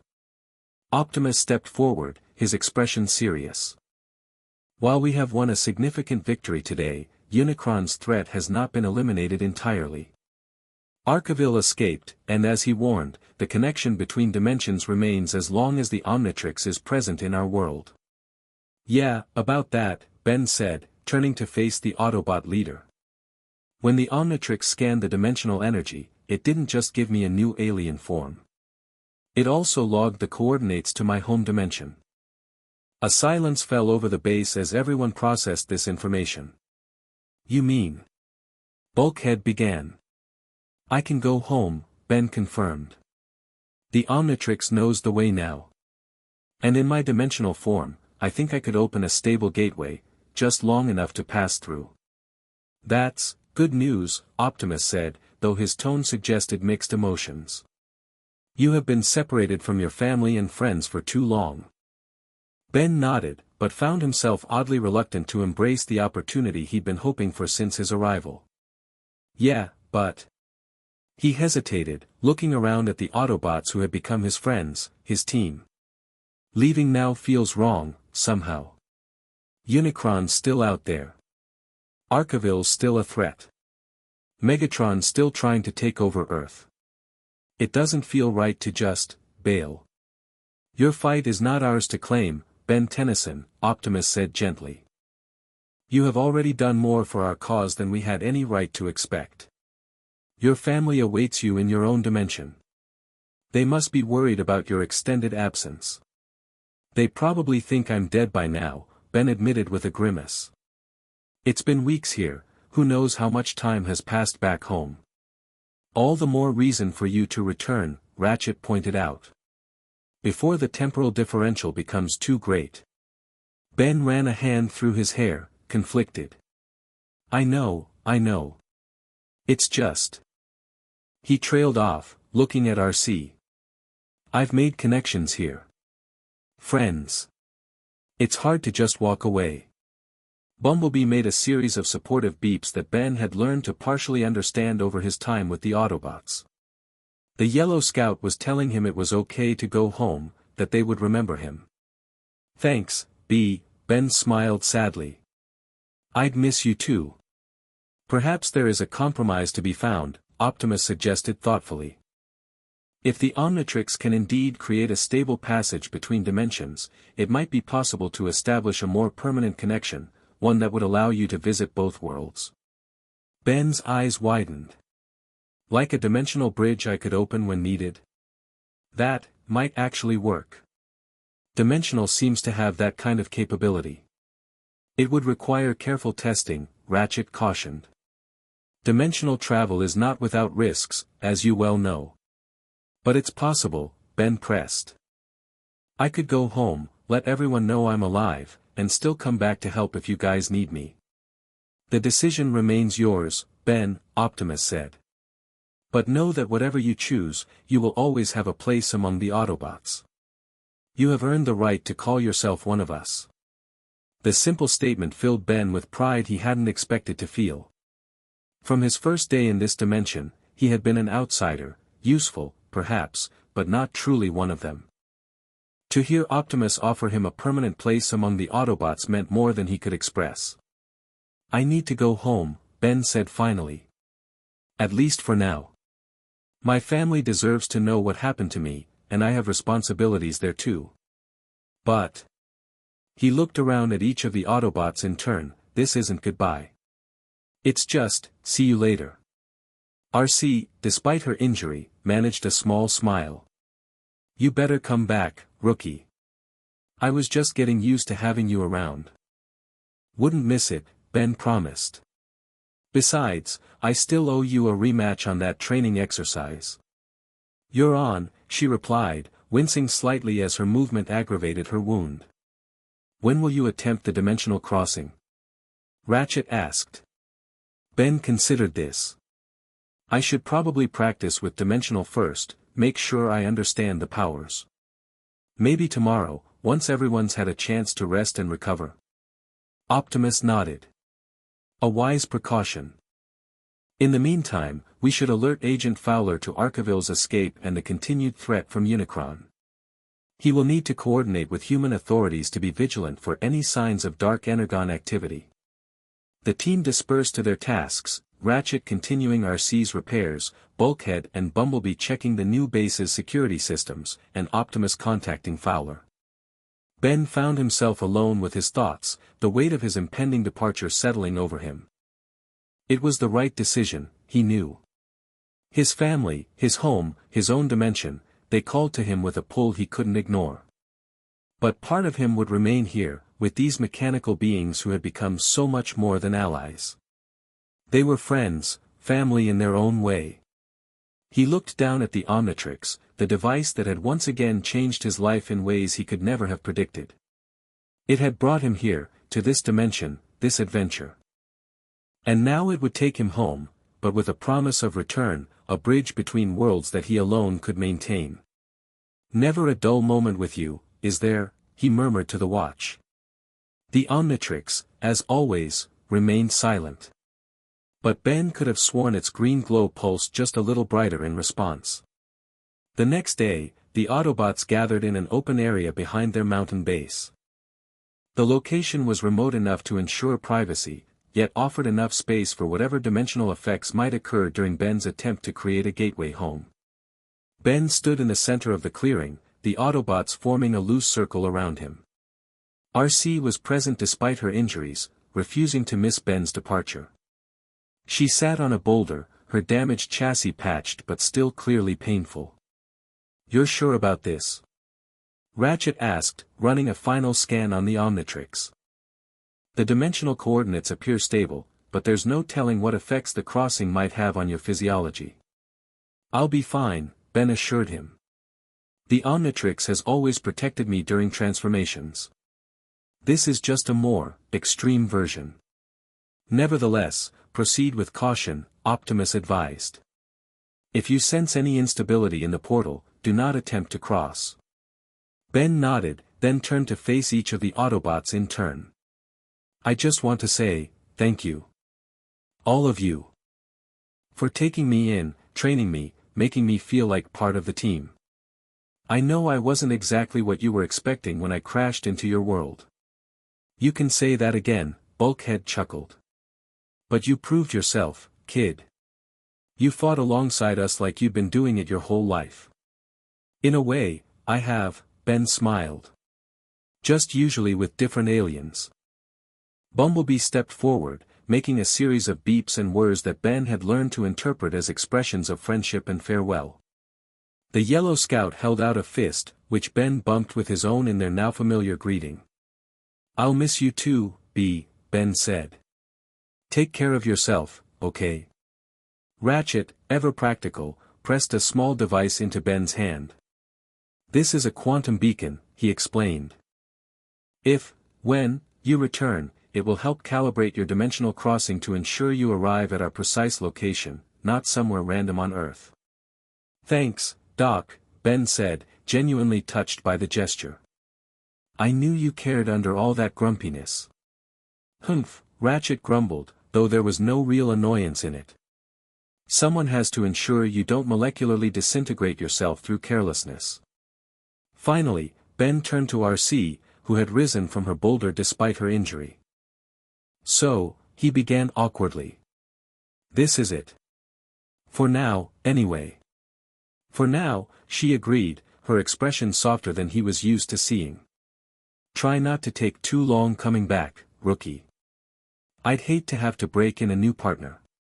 "Wouldn't dream of it," Ben promised. He hesitated, then stepped forward and hugged her, an awkward gesture given their size difference, but meaningful nonetheless. "Stay safe, RC." After a moment of surprise, she returned the embrace carefully, mindful of both her injury and his fragile human form. "You too, Ben." Stepping back, Ben moved to the center of the clearing again. "All right, moment of truth. Let's see if Dimensional can get me home. He activated the Omnitrix, cycling through the aliens until he found the swirling energy form of Dimensional. With a deep breath, he pressed down on the dial, initiating the transformation. Green light engulfed him, and once again his body shifted from matter to energy, the constellation-like form of Dimensional taking shape. The Autobots watched in fascination as Ben's new form stabilized, glowing with power that seemed to bend the very air around him. "Wow, this still feels weird," Ben commented, his voice echoing strangely. "Like I'm everywhere and nowhere at the same time." "Your energy signature is fluctuating across multiple quantum frequencies," Ratchet observed, checking his scanner. "Fascinating. Okay, let's do this," Ben said, focusing on the dimensional coordinates the Omnitrix had logged. He raised his hands, channeling the form's energy manipulation abilities. The air before him began to ripple, then tear, a small rift appearing that gradually widened under Ben's direction. Unlike the chaotic breach Unicron had attempted to create, this portal was stable, its edges smooth and well-defined, glowing with green energy rather than purple. "It's working!" Ben exclaimed. "I can see through to the other side." The portal expanded until it was large enough to step through. Beyond it, the Autobots could glimpse what appeared to be a warehouse, damaged and partially collapsed, but recognizable as the place where Ben had first been transported from. "The temporal alignment appears correct," Ratchet reported, studying his readings. "The time differential between dimensions seems minimal." "That's good news," Ben said. "Hopefully I haven't been gone too long from their perspective." The portal pulsed, small flickers of energy running along its perimeter. "The gateway is stable but temporary," Ben observed, instinctively understanding his form's capabilities. "I need to go through soon, before it closes on its own." "Then this is farewell, Ben Tennyson," Optimus said solemnly. "Until we meet again." "Not goodbye," Ben reminded him. "Just see you later." He turned toward the portal, then paused, looking back at the Autobots one last time. "Keep Earth safe for me. I'll be back before you know it." With a final wave, Ben stepped through the dimensional gateway, his energy form seeming to merge with the portal itself for a moment before both vanished in a flash of green light, leaving the clearing empty and still. The Autobots stood in silence for a long moment, each processing the departure of their human ally in their own way. "Think he'll really come back?" Bulkhead asked finally. "He will," RC said with certainty. "Ben Tennyson doesn't abandon his friends." Optimus nodded in agreement. "Indeed. And when he returns, we will be waiting. For though our worlds are separate, our battles are shared, against Megatron, against Unicron, against all who would threaten the freedom of sentient beings." "Until all are one," Ratchet murmured, the ancient Cybertronian blessing seeming appropriate for the moment. "Until all are one," the others echoed. In the clearing where Ben had stood, a small sparkle of green energy briefly flashed before fading away, a last echo of the dimensional passage, or perhaps a promise of return. Either way, it was not an ending, but a beginning. A convergence of worlds that would continue long after this day. For Ben Tennyson and the Autobots, the adventure was just beginning. Ben stumbled as he emerged from the portal, the warehouse materializing around him as he reverted from dimensional back to his human form. The dimensional gateway closed behind him with a soft whoosh of displaced air, leaving him alone amid the wreckage of Dr. Onimo's laboratory. "Hello?" he called out, his voice echoing in the empty building. "Anyone here?" No response. The warehouse appeared exactly as he remembered it from the moment of his accidental transportation, debris scattered across the floor, the remains of Onimo's machine still smoking slightly, even the scorch marks where the Omnitrix had interacted with the transdimensional energy. "Weird," Ben muttered. "It's like time barely passed here at all." He checked his phone, which had somehow survived his interdimensional adventure. The date displayed matched his expectations. Only a few hours had passed in this dimension since his disappearance.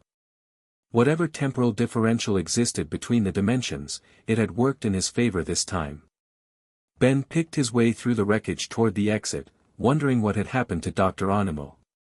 Had he been arrested? Escaped? There was no sign of the mad scientist among the debris. Outside, the afternoon sun was setting, casting long shadows across the industrial district where the warehouse was located. Ben took a deep breath of familiar air, the absence of the slightly metallic tang he'd grown accustomed to in the Autobot base striking him as strange. "Home," he said quietly. "Now to find Gwen and Kevin and explain where I've been." He was about to activate the Omnitrix to transform into XLR-8 for faster travel when a familiar green muscle car roared around the corner, tires squealing as it skidded to a halt in front of him. The door flew open, and Kevin Levin jumped out, his expression a mixture of relief and anger. "Tennyson. Where the hell have you been? We've been searching for hours." Before Ben could answer, the passenger door opened and Gwen emerged, her eyes widening at the sight of her cousin. "Ben!" she exclaimed, rushing forward to envelop him in a tight hug. "You're okay?" "Mostly," Ben confirmed, returning the hug before stepping back. "You guys are not going to believe what happened to me." "Try us," Kevin said, crossing his arms. "After the energy spike we detected, we figured Onimo had done something crazy. Again." "Oh, he did," Ben nodded. "He created a device that accidentally sent me to another dimension. A dimension full of giant transforming robots fighting a war on Earth." Gwen and Kevin exchanged skeptical glances. "No, seriously," Ben insisted. "The Omnitrix got damaged in the transport, so I was stuck there for weeks with only one alien transformation that turned me into one of them. I fought alongside the good robots, the Autobots, against the bad ones, the Decepticons, and helped stop an ancient evil from breaking through to consume multiple dimensions." "Aha," Kevin said flatly. "And I'm the Queen of England." "It's true." Ben protested. "Look, I can prove it. The Omnitrix scanned their technology and gave me a new alien form." He activated the device, cycling to Omnitron's silhouette. "Watch this," he said, slapping down the dial. Green light flashed, and Ben transformed into his Cybertronian form, growing to tower over his stunned friends. Omnitron stood nearly 15 feet tall, his green and black armor gleaming in the setting sun. "Believe me now?" he asked, his voice carrying the same mechanical edge it had in the Transformers dimension. Gwen's jaw had dropped, while Kevin had instinctively stepped in front of her in a protective stance. "Okay," Kevin admitted after a moment of shocked silence. "Maybe you weren't making it up." Ben transformed back to human form, a smug smile on his face. "Told you. And that's not even the coolest new alien I got. The other one can literally manipulate dimensions." "Ben, this is incredible," Gwen said, examining the Omnitrix with new interest. "A completely mechanical alien species? The scientific implications alone can wait until after we get some smoothies," Ben interrupted. "I haven't had a proper Earth meal in weeks. The Autobots don't exactly keep human food around their base." "Fair enough," Kevin chuckled, heading back to his car. "But you're telling us everything over dinner." "And I mean everything." "Deal," Ben agreed, climbing into the back seat. As Gwen and Kevin got in, he couldn't help but smile at the familiar bickering that immediately resumed between them, a sound he'd missed more than he'd realized. As they drove away from the warehouse, Ben glanced back one last time. Somewhere across the dimensional barrier, the Autobots were continuing their fight against Megatron and the Decepticons. RC was recovering from her injury, Bumblebee was probably racing along some desert highway, and Optimus was standing guard over the humans of that Earth, most of whom would never know the sacrifices made on their behalf. But Ben knew. And thanks to Dimensional, he could return to help them again when needed. 2 worlds, 2 teams, 2 families, and Ben Tennyson bridging the gap between them. So where to first? Kevin asked, interrupting Ben's thoughts. Mr. Smoothie or Burger Shack? Mr. Smoothie, definitely, Ben decided. Then maybe we should check in with Grandpa Max. I've got a feeling the plumbers might want to know about the possibility of dimensional incursions. Always business with you, isn't it? Gwen teased. Can't even take one night off after returning from another dimension. Ben smiled, but there was a new seriousness in his expression that both Gwen and Kevin noticed. Some things are too important to wait, he said. If Unicron found one way to try breaking through to other dimensions, he'll try again. And next time, we need to be ready. We? Kevin raised an eyebrow. You planning on going back to Robot World? Count on it, Ben confirmed, looking down at the Omnitrix. I made a promise. And Ben Tennyson doesn't abandon his friends. As the car sped toward town, Ben couldn't help but feel that this adventure was far from over. The convergence of dimensions had begun, and with it, a new chapter in his life as a hero, not just of Earth, but of worlds beyond. A responsibility he would bear, as always, with the help of his friends on both sides of the dimensional barrier. After all, that's what heroes do. The end. Thank you for watching this video. Please be sure to subscribe to our channel and like this video.